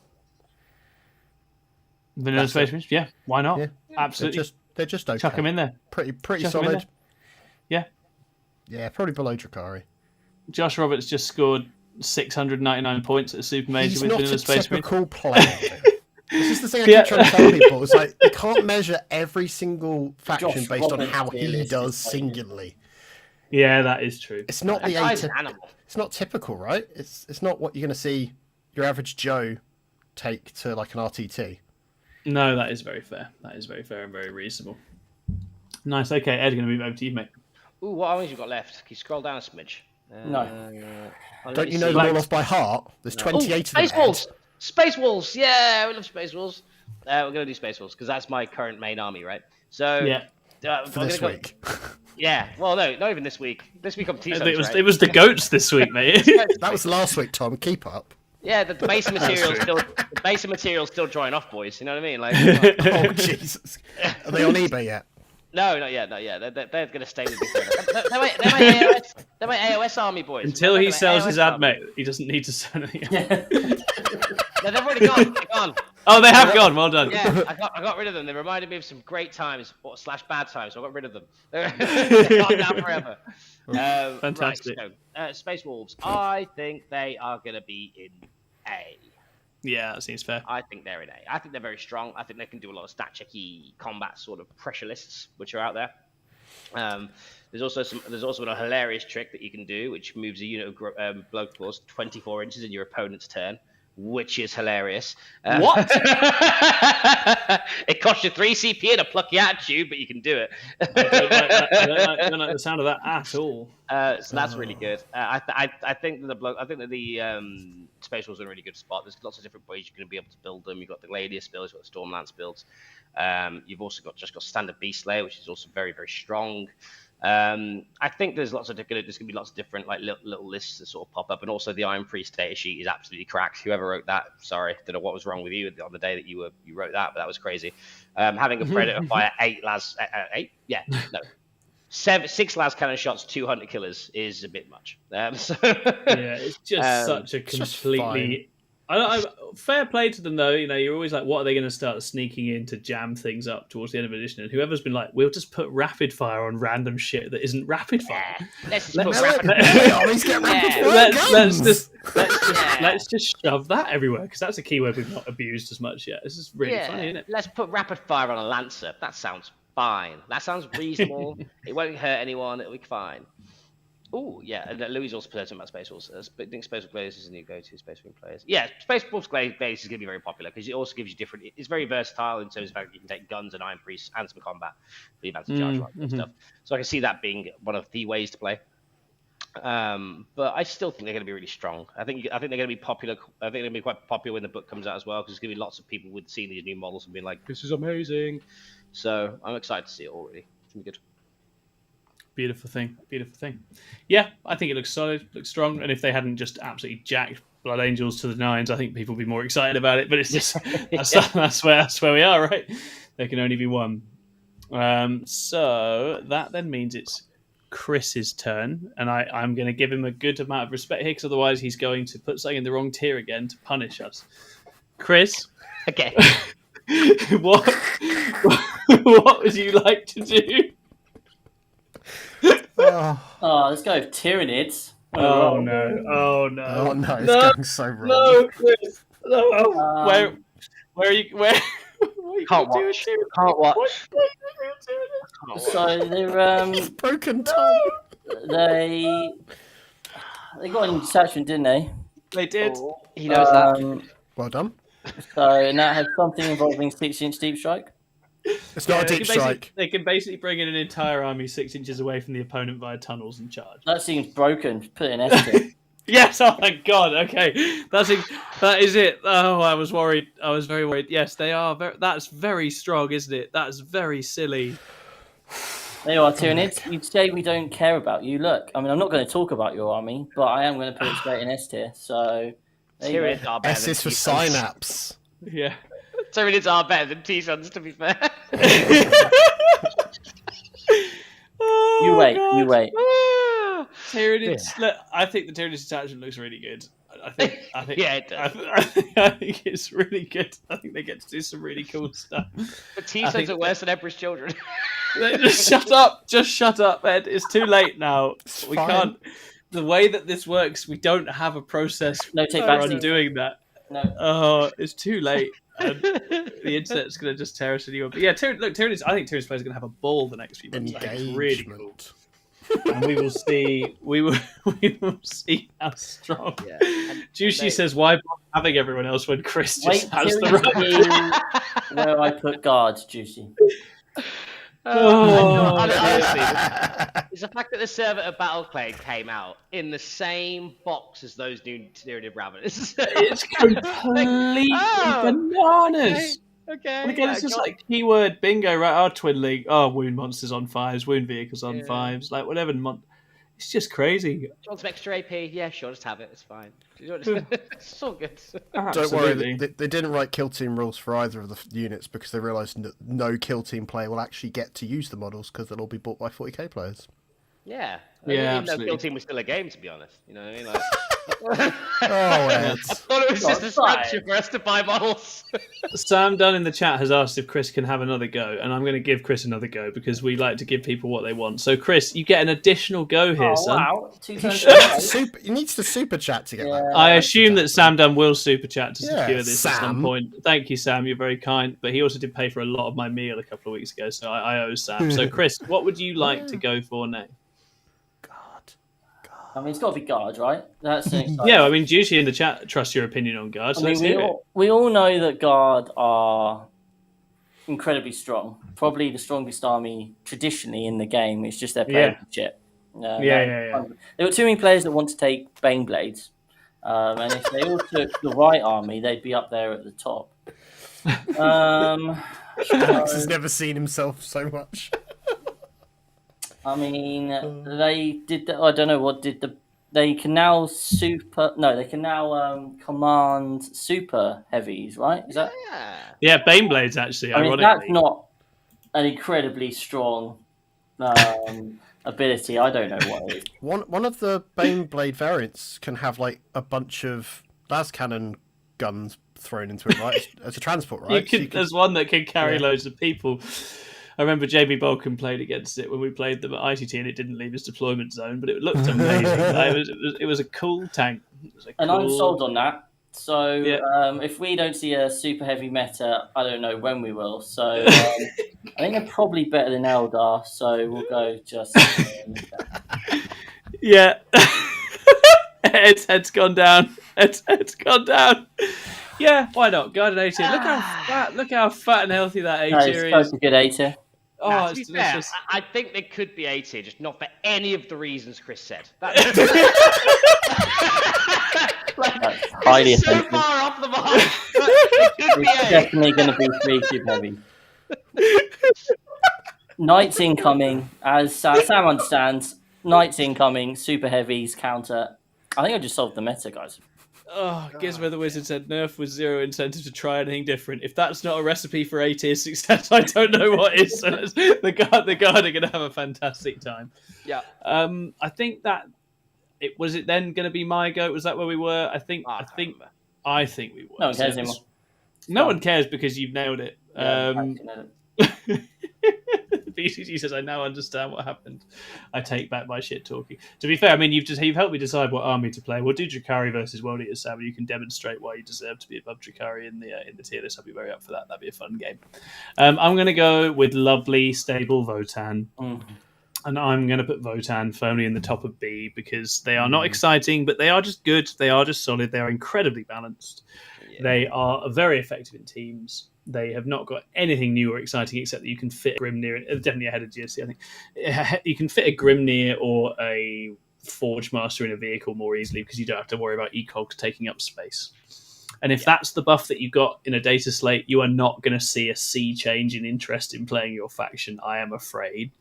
And that's just where they are. They are good. Got no complaints with Votann, but they just need a codex desperately badly. So I think it's just time to give me that book, boys. Let's have it. Right. We've got 4 left, which means Chris gets 2. Okay, that's just how this is going to work because this has been very, very good. But Scrivo first, you get to pick one. Sure. Black Templars. They got a lot of punishment for existing in the game, and people like Ed, like making them not seem very exciting for other people to be able to play with them. So, that's such a good way of putting it. I feel like they're in that similar sort of headspace for me as like Custodes, where they've got play, but there's better Space Marine options you can take. So I feel like they're kind of somewhere at the bottom of B, really, because you're going to take Blood Angels, you're probably going to take Space Wolves, you might even take your Dark Angels over them even, but I feel like you still get people playing them, and they'll do all right, but I don't see them being a big threat with that big, fat A tier. They're going to struggle there, I think. No, I'd agree. I think they're C, to be honest. Like their buffs to the Sword Brethren were nice. Their buffs to their 10-point drop on the Crusader Brick was okay. Helbrecht and Grimaldus going down wasn't cool, but also meh. Like they don't have a good unit to go into. Like, it's fine, I suppose. There might be a Gladius build somewhere that someone wants to go 3-2 with, but like, I don't know. It does. It made me sad. I thought they'd bring them down to at least 300, and then I'd start playing them again, and then get them nerfed again. But no, apparently. You got heavy intercessors instead, Ed. It's fun. I did. That's pretty exciting. To be fair. Josh sorted me out there. Yeah. Heavy intercessors, as always, the prince that was promised, and we will wait to see what Ed does with it next. Okay, wonderful. That takes it to you, Ed. Oh, cool. What have we got left? We got Deathwatch, Harlequins, or Imperial Knight. We just the leave. faction. We just leave. I'm gonna pick Harlequins. Oh, you absolute bastard! Yeah. He's gone. Yeah. Oh, he's walking out. He's This is walking what out. you get for putting T-Sons in goddamn A. I think they should have been B. Unfair. Yeah. That's only when you use them, Ed. Come on. Yeah, it's true. It's true. 4-1. What even is That's that? pathetic. Yeah. what G even is tier that? for Ed. You lost to Guard, so you're lucky that you're ahead of Guard. on I this. went first on Purge. Okay. What are you going to do? I have like 1 million goats. Goat We curry have for 3 everyone. super heavies. Was this Yeah. Yeah. And they had this lovely little open little rectangle just walk through and blow me up with grenades every turn. It was great. So yeah, I think Harlequins are obviously probably not as strong as the Eldari. I'm gonna say they have an ability, which is their data sheet rule, which I saw on the TTS Friday Night Fight when Thursday Night Fight when Harley rolled absolutely amazingly throughout the entire game, and I did not give a super chat just because he rolled badly. They can charge through models. That's fun. That's really cool. Vertical distance. That's always by the time that comes up, that's always hugely relevant. Like, I think they seem very average, so I'm going to go with C. No, B. I'm going to go B because they're still Eldar. They still have the Eldar ball stuff. yeah. You just I'm take a sure list Chris- of mostly Eldar and a little bit of Harlequins, and then Did Harley not do particularly well with the Harley Quinns didn't do too well. That's what he spent the whole game calling them. Amazing. He had been spending the entire week before that trying to let him play Thousand Suns, right? I'm surprised he wanted to. I'm surprised he wanted to switch to an A tier army. That's a strange. Weird, isn't it? It's a Yeah. strange It's gone to decision. an S tier army. Yeah, Yeah, Should've gone to exactly. mids. Right, Chris. Well, you get to do both Deathwatch and Imperial thank you Knight. so much. I'm very passionate about both these armies. Oh, Jesus Christ. Imperial Knights, do we know anything about their new book? No, We No, I don't? didn't. Oh, that's exciting. It's on the horizon, Chris. It's on Horizon. Cool. you can see it because they're big. Peeking over the ruin. Well, we know nothing about what they're going to be like. They'll probably be worse than Chaos Knights because they always are. So, bottom B tier, mate. Yeah, why not? That's fine. They're doing all right at the moment. They've got a very good win rate right now. And I'm going to base this purely on 100% factual data, this most recent one. Oh, God. Tom, you played Drakari at the weekend. Yeah, I played the Deathwatch. No. I did. Which army won that game? The Deathwatch won that game, Chris. Oh, there we go. Costello hammer. A tier Deathwatch. Well done, baby. Mike Costello, who's Deathwatch Gladius, did indeed tear me a new one. So there we are. Yeah, look, Deathwatch are pretty solid. Deathwatch have had some nice little results. It's not a bad set of rules at all. Well, they won LVO, so they must be S tier. They right? did. They legitimately did win LVO. They've not got worse. So Nah, to be fair, I agree. I think they're really good. I think they probably sit somewhere along the A mark because like they're just another build of Marines, right? Except you give the entire army sustained at some stage, which is pretty cool. yeah, or full rerolls to hit against Xenos, which does occasionally come out in third round RTT game. Yeah. That didn't scar Tom at all. No, definitely. I absolutely loved that. But that was really fun. Mike sent. Oh, it was such a good game. I've got some photos. It was the most cinematic game I've seen in a long time because Mike staged. It was scorched. We could have just played drawish game. He took one look at me and went, "Fuck it, I've got a train to catch." Just sent the entire army. And I was like, to be fair, that is exactly what Drakari do not want. And then I died. Very, very good. Sam Dunn's asking if we can consider putting T-Suns into C for more symmetry. Here's a question. If you think you've got a very, very average player, someone who's like quite new to the game or just starting to do competitive. Harley. So yeah, someone like that. Fucking hell. How well do you think they would do with T-Suns? Like, is it an army in which you can just run and you just kill the stuff or just survive and kill the stuff, whatever? Or does it actually take player skill?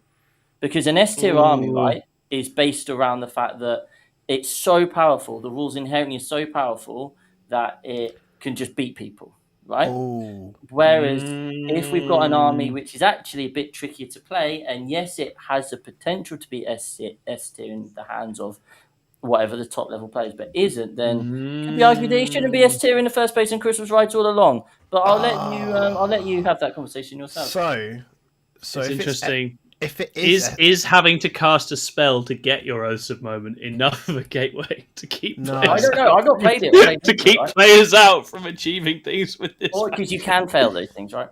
I'm going to use hipster logic. The overall game plan, like, is it just one you can just learn the rules, turn up, and just smash people with? In which case, it's fair. it's an That's S tier. fair. Or is it actually harder to play?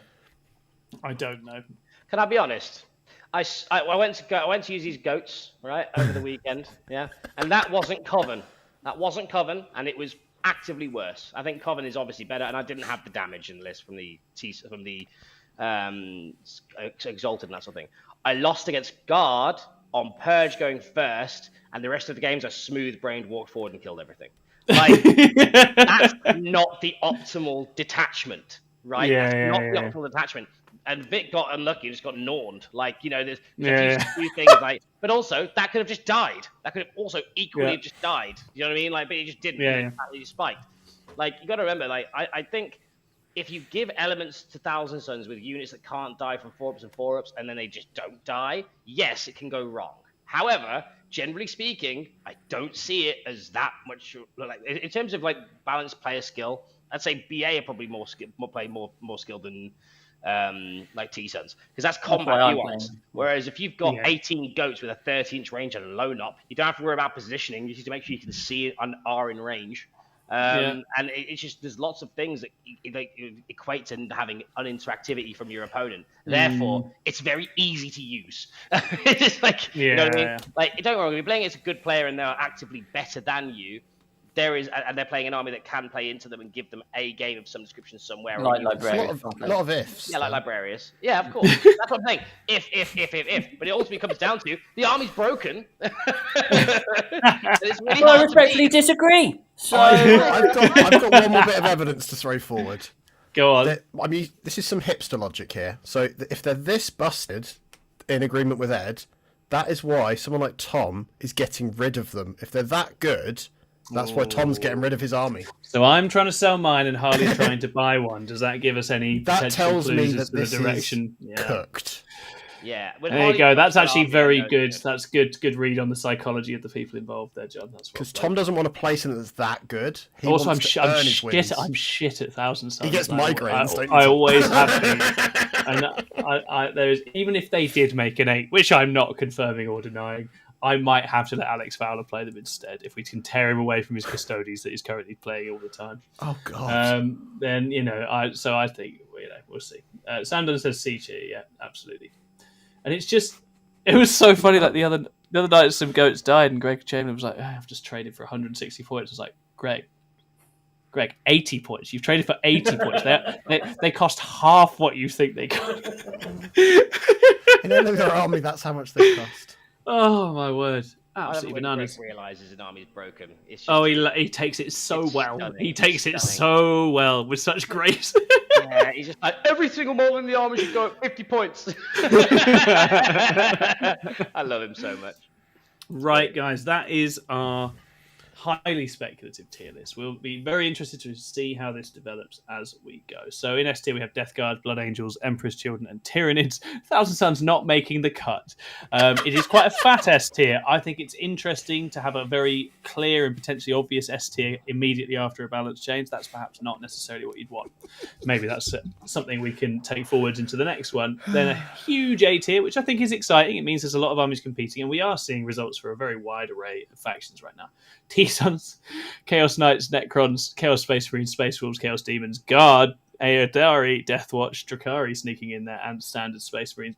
Big fat B tier as well. Votan, GSC, Dark Angels, World Eaters, Sisters, Orcs, Custodians, Black Templars, Harlequins, still their own thing for some reason, and Imperial Knights. Always will be.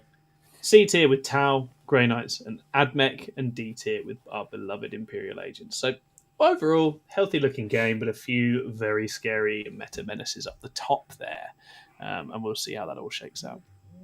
we are going to move into some podcast questions now. You, the chat, are very welcome to shout them out. You can obviously chuck us a super chat. We'll get to that very quickly indeed and with considerable aplomb.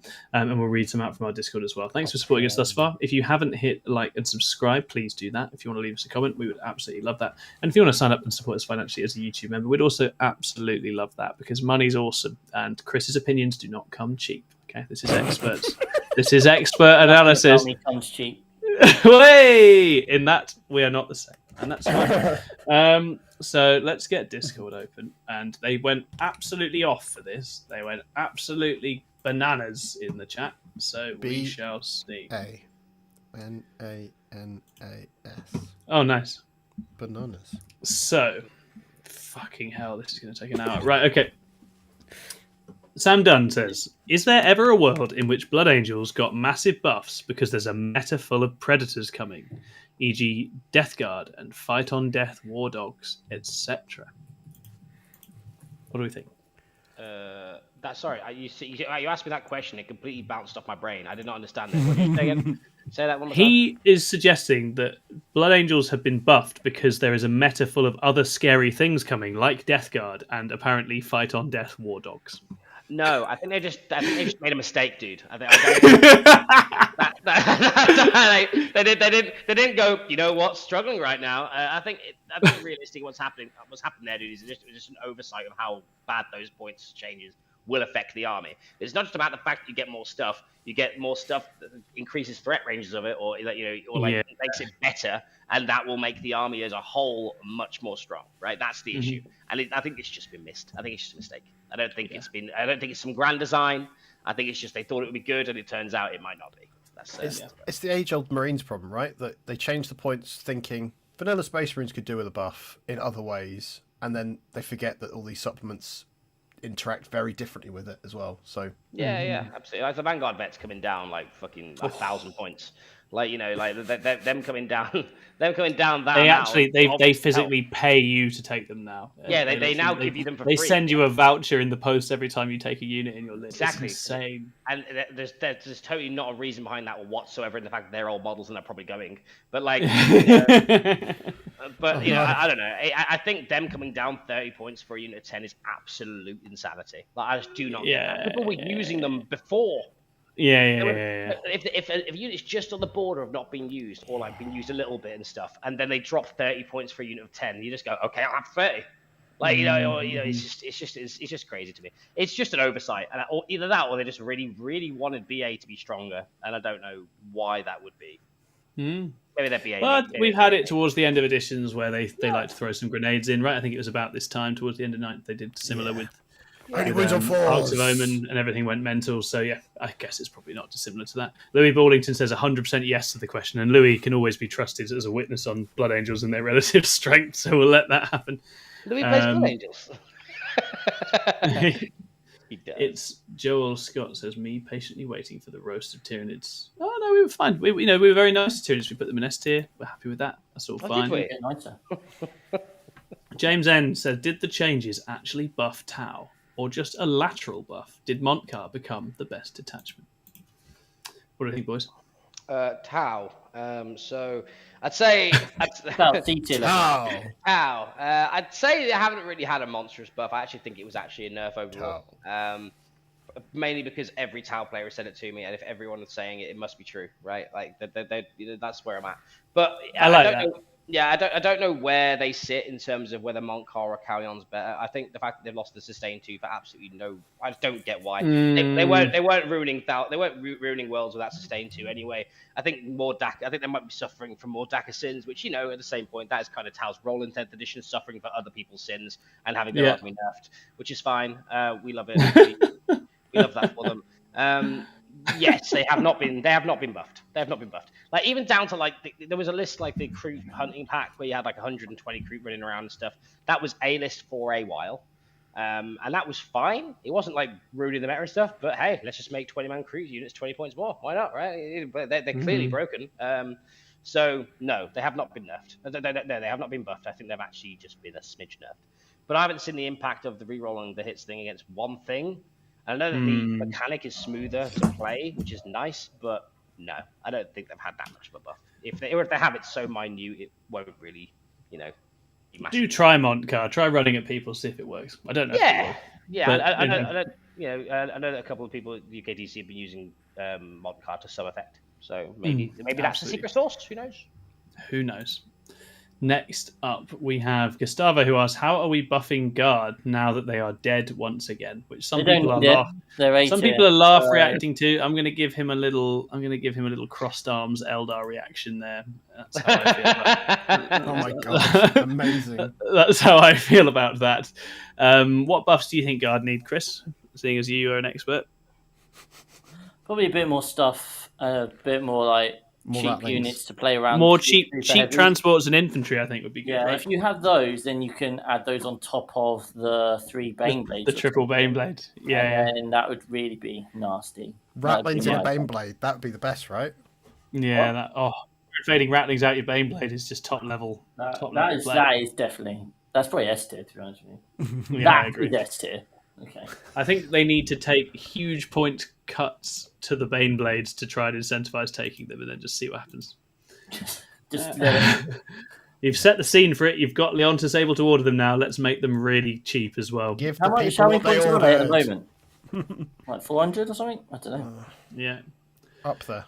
Yeah. Tenos, is it better to name your Tyranid Subterranean assault list after a movie reference or a Fallout reference? He's got to call it Tremors, right? It's got to be Tremors. No, because worms popping out of the ground. If he's doing that, he's doing his part. Interesting. Yeah. Nice, very good. There's plenty of references, right? Yeah, there's going to be a lot. I mean, I also think actually of all the new things and all the new changes, that's the thing I can't call what the list will look like as well. It's just crazy how many different things you can do with it. It's going to be tunneling gargoyles. Spicy. Yeah. I've had people talking about physically blocking the board off with toxicrenes by just bringing them in from a tunnel and then using the whiskers to just cover entire channels of the board. Oh, I hate it. Yeah. It's so funny. I hate it so much. Darren Ante in the chat asked, does anyone have any examples of top tier guard lists? Fortunately, Gustavo is on hand to provide him one. It is 3 Baneblades and 30 horses. That's absolutely right. You run the horses directly at them. You push the 3 Baneblades up behind, and it's something of a threat overload, which they'll struggle to. They'll struggle to do. No, don't stage, Chris. I bet they can't kill it all at once. Yeah, your opponent sits there like, Yeah. Don't miss Slime Arbo. He did say 1 Slime Arbo. Yeah, the entire list would rumble without that Slime Arbo. Holding the home field. Very, very important. Sethos said, I just hopped on to see what's going on, and already Tom is speaking nonsense. Yes, that is correct. We are. It has not been our most serious show, Seth. I hope you're well, buddy. Sorry. All right. I was trying. Right. Ron Eliyahu asks, are Old One-Eye and 2 Carnifexes, or the Neurotyrant and 6 Zones, the best unit to deliver via tunnels outside 6 with sustained and ignore cover in the new NIDS detachment? Both have crazy damage output, but both also have alternatives. Clearly, it's going to be Old One-Eye, right? It's great. We love the bugs. I'm scared to answer a bug-based question without Davey here. I actually feel a little bit of pressure right now. Yeah. But about Alcino, to be fair, let's be reasonable. Old One-Eye has not turned up for a while. A lot of people are running 6 zones and a Neurotyrant. So I can definitely see that being a thing. I think the zones is easier, right? If you're popping it up to shoot, I think Old One-Eye, the issue you're going to have with him is like the delivery sounds cool on the big bugs. But you will have to deal with the fact that you can't actually just do this wherever you want. Your opponent will push things out. You are slightly limited where you can build the tunnels. And then as soon as there's a wall or a crate or something slightly impacting, then a big combat bug is suddenly going to have to hit a charge that's probably longer than a normal reserves charge to actually hit things. I think the Zoes feel great in this, right? They're good in Vanguard for similar reasons. You can reposition them, get angles, etc.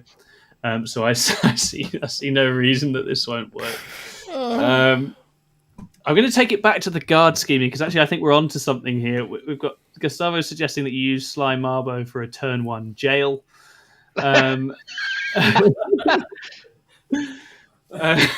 Dunn has suggested that Sly Marbo needs a rules update so he can go down the Tyranid tunnels and kill things before they come out. That would be fucking sick. I think a Catachans detachment update so that the Catachans can use the Tyranid tunnels in reverse rather than getting rid of them.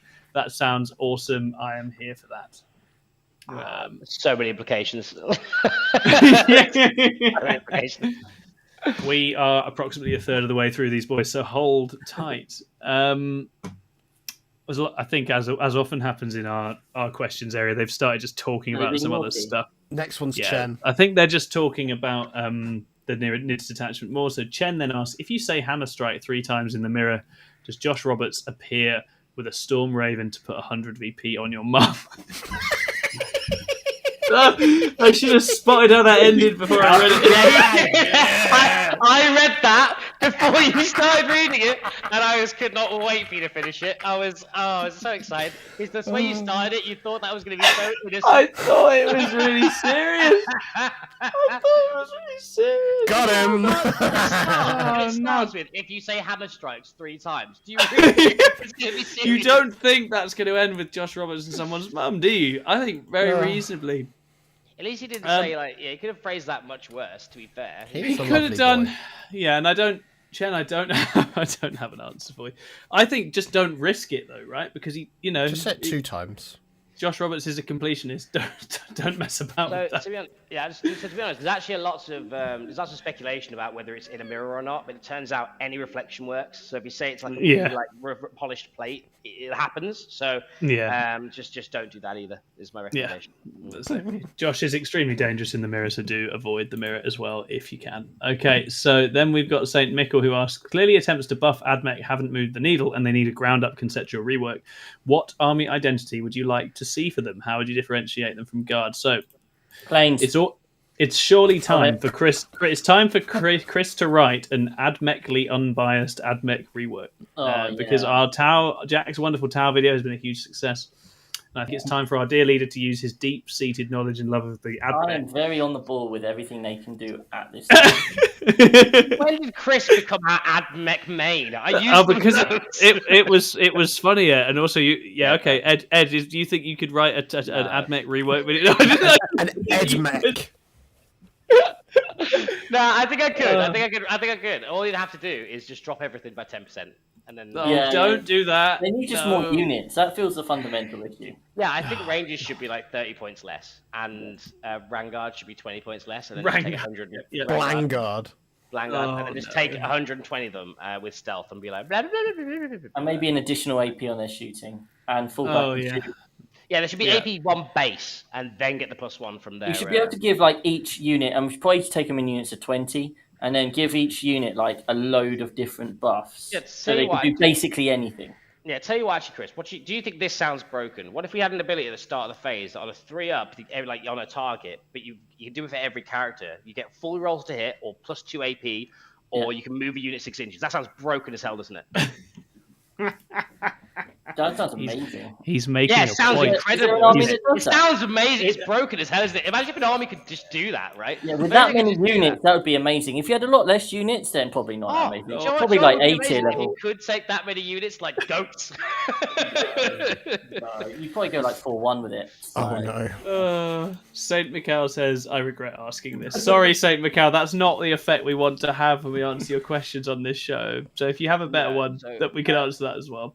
So genuine answer to that one, though, the general concept you could do for AdMech is, generally speaking, trying to rework the detachments in the fact that their actual units work a bit better. So say for instance, you've got the robots, the big robots attachment in Cybernetica. They are way too expensive, which means you need to have faction role and stuff within their own detachment. So I think the one thing you'd have to look at is their points cost as well. Say for instance, if 2 robots is 200 or whatever it is, make the 4 less. Just say for instance, they've been doing that throughout the the data slate so far, where that's smart. 20 costs more. But in AdMech, when the units get bigger, some of them just get worse. But people want to be using them, so to try and make those units more viable and more attractive, you should be making them cheaper for the bigger units instead, right? So I think reassessing AdMech in the same way that people have been assessing the factions throughout the data slates, which just needs to be applied a bit better rather than just do minimal changes. Because if we're looking at the coasting to the end of the edition and AdMech aren't blowing it out the water or being really bad, you won't see many changes. It's if it ain't broke, don't fix it sort of thing. Yeah. So that's a serious answer to the question. Yeah. St. Mikhail's also been laughing a lot, so I think hopefully we're all okay. As long as we're yeah. all okay. I just thought I'd give him an actual answer as well. I think it's the first time someone's commented to say they regret asking a question on this show. Something in my soul died a little bit there. So hopefully you're enjoying it. So apologies. Right. Next up, we've got Revinval, who asked, "Will the emergency fix for Death Guard be here before or after August?" I don't know.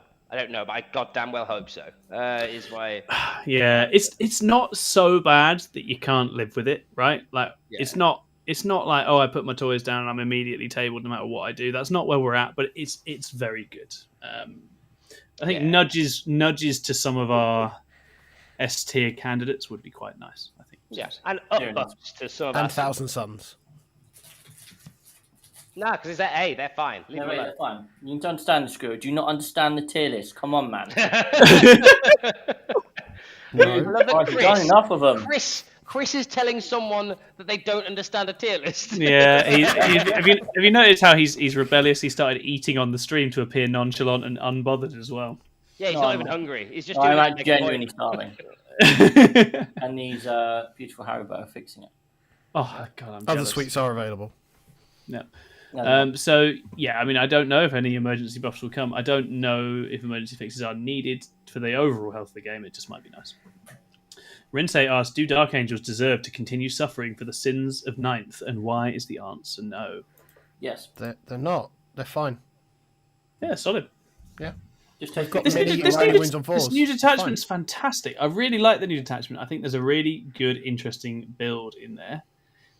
You can't just shove 40 Terminators in the midboard and win because your opponent rolled 25% of what they were trying to achieve every turn,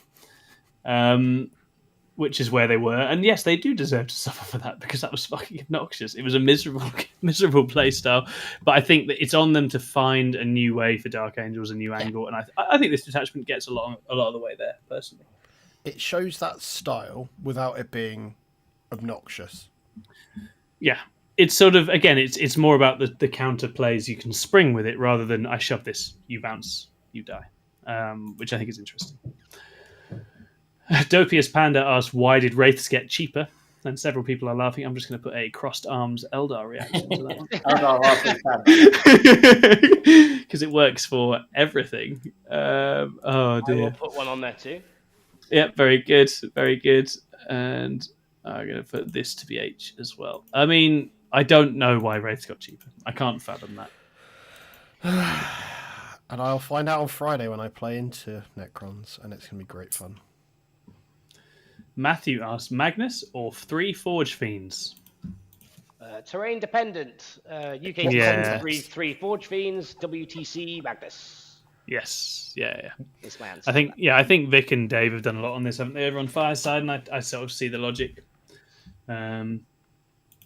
Yeah, you can build a real gun line for UKTC for sure. You can. Tim P asked, "Have any members of the Plus tried fixed secondaries yet? And if yes, how have they found it?"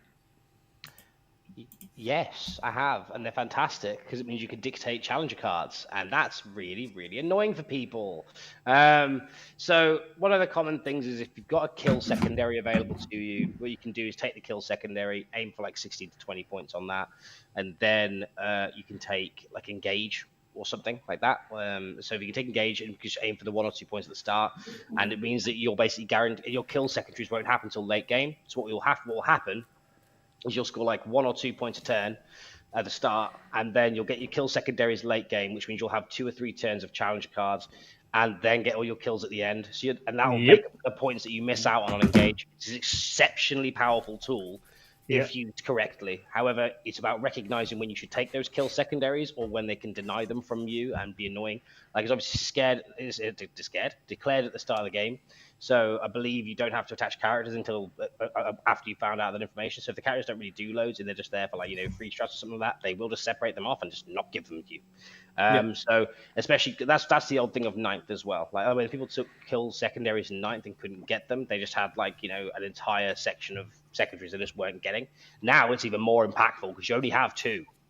So, but in 9th you had 3, so you had 2 of the secondaries you could make up 30 secondary points from. In 9th you do not. So in 10th you do not. You have 2. So if someone really hits one of your fixed secondaries, it's really bad. So you want one stable, which you can always score, for at least 2 to 4, which is like the engage sort of situation, or cleanse if you've got enough pieces to, and then you want to kill secondary as well. I wouldn't recommend going for fix without outside of a kill secondary, because that's when people can start to deny and tag and stop you from doing action. Yep. So yeah, that's what my take on that is. Yep, I think they've definitely done a lot for bringing fixed back into contention in certain game plans, certain matchups, and as I said, the interaction with challenger cards is the most interesting thing. This is something we have not done enough content on yet, and we are going to revisit and talk about, because the tempo implications in a macro sense that challenger cards offer are really interesting, right? You can literally be like, my plan is go behind, because I would love to be able to move Mortarion through a wall in turn 3, and I'm quite happy to see if that happens, or whatever else. Or I will just simply take easier scoring options in the later stages after focusing on killing. And very, very interesting, the balance between fixed and challenger cards. And the last little point of that is one of the biggest things of the new fixed secondaries impact is actually the biggest impact of it is people's lists before they submit them. So that's such an important thing to say. Like, effectively now, like say Call the Horde, you've got like say for instance my old Templar list would just give away 20 points. I'd be like, well, I accept at the start of the game I'm giving away 20 points before I start this game. So it means it sort of like makes you revise the sort of list that you're using and sort of try and recognize where the weaknesses in your lists are. When fixed is more viable, it makes you have to reassess your list, because especially it means that people can effectively go, oh, you've got 8 characters, I'll take Assassinate. Cool. I'll take Assassinate, Engage, and rack up challenger cards and kill you last turn, or kill you turn 4 or 5, whatever. And then that sort of turns into a situation where they also fixed. You just have to smooth brain and do your thing, right? Oh, I've got to kill secondary. I have to be on the board. Cool. That means that you don't really open your opponents. You don't really open to have many mistakes in terms of like positioning of secondary cards and all that sort of thing. They have one job and that's it. So it's fun. Absolutely, yeah, fantastic, great, very nice. Count something else. How many winged demon princes per Fulgrim before he is playable? I think that's an 11th edition job. I don't think it's happening this time. I mean, play him for joy, play him for fun, play him because you love Emperor's Children and you should play Fulgrim. But he's a bit of a struggle, I think, compared to some of their other stuff at the minute. I would agree. Phil W asked, the mid-tables will be full of 18 Wraiths and 15 mini transhuman Deathwing Knights. How can we stop it? More wounds. 1,000 Suns. Mortal wounds. 1,000 Suns, yes, Chris gets it. That might get him up to S tier. Yeah, that might do it. I think the answer to that is just if you can't beat him, join him, man. Just play it. Yeah. I think it's going to be less impactful than you think it's going to be. I think the Wrath of something detachment, the Dark Angel one.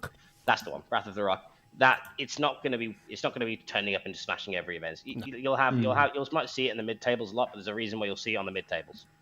So if you're, it's also if you, especially with the new events coming up and that sort of thing, you probably got like 200-300 people every single one. You're probably not going to be hitting that more than once an event, and if you do, then fine. You know what I mean? I just don't think it's something you should have to worry about too much. Yeah, for sure. That seems very reasonable to me. And it won't be. I mean, stat checky type things are very prevalent. So are some big damage dealing armies. I think the meta is going to be very wide. So I think focus in on what you do and enjoy that, and then deal with problems as they go. Alrighty. Atlas. Thank you, Atlas, for holding us all on your shoulders. What are your thoughts on the Chaos Knight datasheet changes? Toughness, wounds, OC. I like them. I think they're a healthy set of changes. I think the War Dog world was very distorted. It was quite unique to the point that you sort of had to do the thing. I think the big knights look more interesting. I think the lower toughness helps certain kinds of armies at least try and get to grips with them, but actually the increased wounds still makes them this kind of very real risk point of failure type unit. The increased wounds obviously protects them against mortal wounds especially, which is really nice because that's obviously one way people will just double tap strat their way through knights otherwise. Yeah, I'd agree. Yeah. And then the birdie asks, will Imperial agents ever be relevant? They are relevant, just not as a faction, just as allies. Good answer. Your identity completely irrelevant. You as a person, your identity irrelevant. Nice. I think that's the horrible truth, though, right? You could give them. An assassin is in every Imperium army if they can justify and need an uppy downy person. Cool. Does it make it an army? Unfortunately not. Maybe 11th Think about edition. Demon Hunters. Yeah. There was a follow-up question, which was, what do you think is absolutely bonkers to try right now, but might just actually work? Goats. Nah, that's not actually that bonkers. I think like 3 Baneblades. Yeah, 3 Baneblades. Beyblades. I think in the current meta with T-Suns and Death Guard, if you can find a little skew that works in there somewhere, it's really fun. Librarian's Conclave. Yeah, baby. Yeah, baby. Stop it. Yeah, it like Blood Angel Librarius Conclave is the way. It's the way. It's gonna be amazing. It's gonna be amazing. Mark my Speed war, words. baby. 18 Death Copters. Yeah, and they're red. Flavor to taste. There is so much Put mental it- illness in this. Put it on a this table and shove it at them and pop a 4-up invuln on one of them and just see what happens. Just go nuts. Not much. Just Meow. do the thing. Just live your dream. Okay. Gizmo the Wizard asks, why does Games Workshop insist on giving us units with giant flamers that can't overwatch? That is a great question. It is, of course, pertaining to the big new Chaos Knight that has a big flamer but cannot overwatch because of the abuse of the Titanic keyword earlier in the edition. Poor Wraith Knight. Gets so much crap, doesn't it? I think Titanic's not overwatching is fine. Like if you've got a monstrous flamer that'll just pick up a unit automatically, it's a bit of a nuts use of a CP, isn't it? You know what I mean? Like, like, do you really want to be in a situation where you're well, every turn I have to give up 2 units to do a fucking action in the middle? Having played against Jack Tight with his still somehow overwatching night list, it's miserable. It's absolutely miserable. It creates so many feel bad moments. Yeah, like, especially for newer players and stuff. Like it's just not good. It's the reason why I also I'm not a massive fan of knights in general. Because as a player, when players enter the game, when they start playing the game and stuff like that, and they're up against 4 big knights and they've got their bolt guns, like it's just like it's a bit sad. But it's just one of those. I just don't think it's a bad page. It was pretty nonsense before. We then have only got a couple left now. Oh God. Ten asks, can you go into detail on where and why the Art of War tier list from this morning is wrong? Chris, I imagine you might have some. I'm so ready for this because I've actually got it up on my screen right now. I knew you wouldn't let me down on this. Right. So let's start at the bottom. D tier, add mech and Imperial Agents, but add mech and D tier. Clearly Are wrong. they saying I'm wrong? Did they not see their 57% win rate this weekend? Exactly. Anyway, C tier, Custodes, Grey Knights, and Drakari. Oh, obviously Drakari are really good, so that's horrible. Yeah, that's mean. It's disrespectful. That is. B tier. Oh, this is quite hefty. Dark Angels, Black Templars, Normal Marines, Votan, some form of Knight, presumably Chaos Knight, Sisters, Demons, Eldari, Tau, and Tyranids. Whoa. Like, Eldari and Tau in the same bracket, or next to each other. Like, Jack Chapman has just had a heart attack over that. Get those Tau away from my elves. Get those down to C tier where they belong. Absolutely no respect for Tyranids there either. No respect for none. Tyranids. That is shocking behaviour. That's not on. A tier. We love Tyranids. A tier. Blood Angels. Oh. Necrons. Imperial Knights. Okay. They think Imperial Knights are better than Chaos Knights. Well, they do play on GW terrain, right? No, they have no opinion that counts. GSC, you're in A tier, Tom. Oh, there you go. That's good news. DSM, World Eaters. Oh, Guard. You're welcome. I can't tell what that I agree that they're in guard. It was just for the wrong reasons. They're obviously smelling that Baneblade meta, mate. There's Sisters.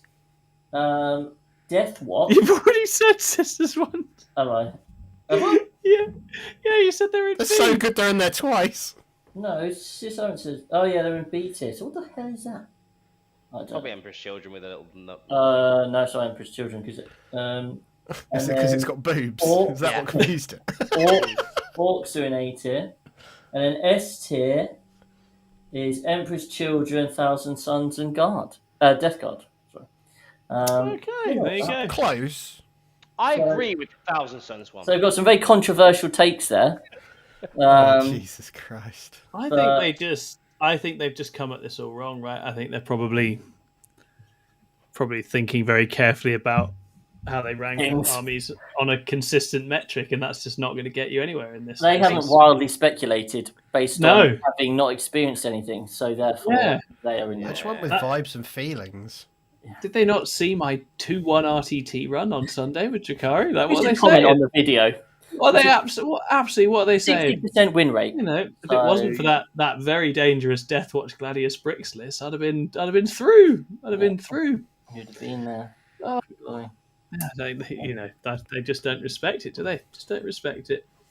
They don't understand the Winchester meta. That's what it is. No, exactly. That's the thing. Good shout. We had another question from Sean, who asked, "Why was Moth untouched again?" Oh, because it's broken and no one can ever touch it. It's Moth only exists when I leave the back door open and the shadow flies over me in absolute fear and agony. And Moth Codex was based off of this one little moment, so therefore it will never be touched. It's until and maybe 11th edition comes out, it might be like Moth 0.2 or something, or yeah, I can see that. Yeah, or 2.Motho or something. I don't know. We'll figure something. So it's prophesized then. So it's like a Mothman's prophecy. That is an amazing word. Prophesize. I'm going to use that. Prophesize is really good. I do like that. We still need to actually write Codex Moth, and we're running out of editions. And 3D print some moths, and then maybe that could be like something we give away at one of our events. We're 100% going to do that. That's going to happen. So that would be good. Yeah. We can play it on Fight Night. I bet Jack would love to play against a made-up Moth rule set. That'd be really fun. It's just made-up towel detachment. Yes. I have Moth shirts and everything with the meme on. Oh, it's the dream. The dream. Yeah. Absolutely beautiful. And then we have a question in chat from John Black to see us home. Do any of you understand how the Infiltrators preventing setup rule applies to new NID tunnels or models that die and come back to life? I've been told repositioned units is a thing. Fuck knows. Do the Infiltrators stop the tunnels? Yes. Yes, because they should do, right? Because they're being set up. Well, it depends when it is, right? Because spore mines don't, because it's in the shooting phase. So it depends when they come up. If it's in the movement phase, yeah, sure. It's just deployment, right? Yeah, I would expect them to stop that. I don't know about stuff coming back to life. I think is different because it's not in the movement phase, right? By default, they don't tend to die in the movement phase. The Omni Scramblers is set up on the battlefield from reserves, which is why the spore mines don't, because they're not reserves. That's the caveat. Stuff in the NIDS detachment definitely is coming in from reserves, right? Yeah, deep strike. They're coming in from reserves, but not deep strike. So that's why it doesn't trigger things like the mortal wounds when is it a Morlock comes up or Trigon? One of them. Yes. That's specifically when it comes from deep strike. It specifies it in the rule. Oh yeah, sure, because it can go in from reserves, but not necessarily deep strike. I understand. Yeah. Interesting. So yeah, guys, take 30 infiltrators with Phobos librarians. That's the tech. That's how like my crusade list actually. I did have 20 infiltrators in my crusade list in the genuine effort just to not have a good list. It was absolutely fantastic. So yeah, more on that one as it develops, but it sounds like it might be the difference between NIDS being in B tier or S tier. So that's let's hope we solve it. Navigators, there you go. That's why Imperial Agents are actually S tier. Yes. And on that bombshell. It's time to go. Thanks for listening. This has been really fun. We hope you enjoyed it. We'll see you again next time. Bye. Wavy.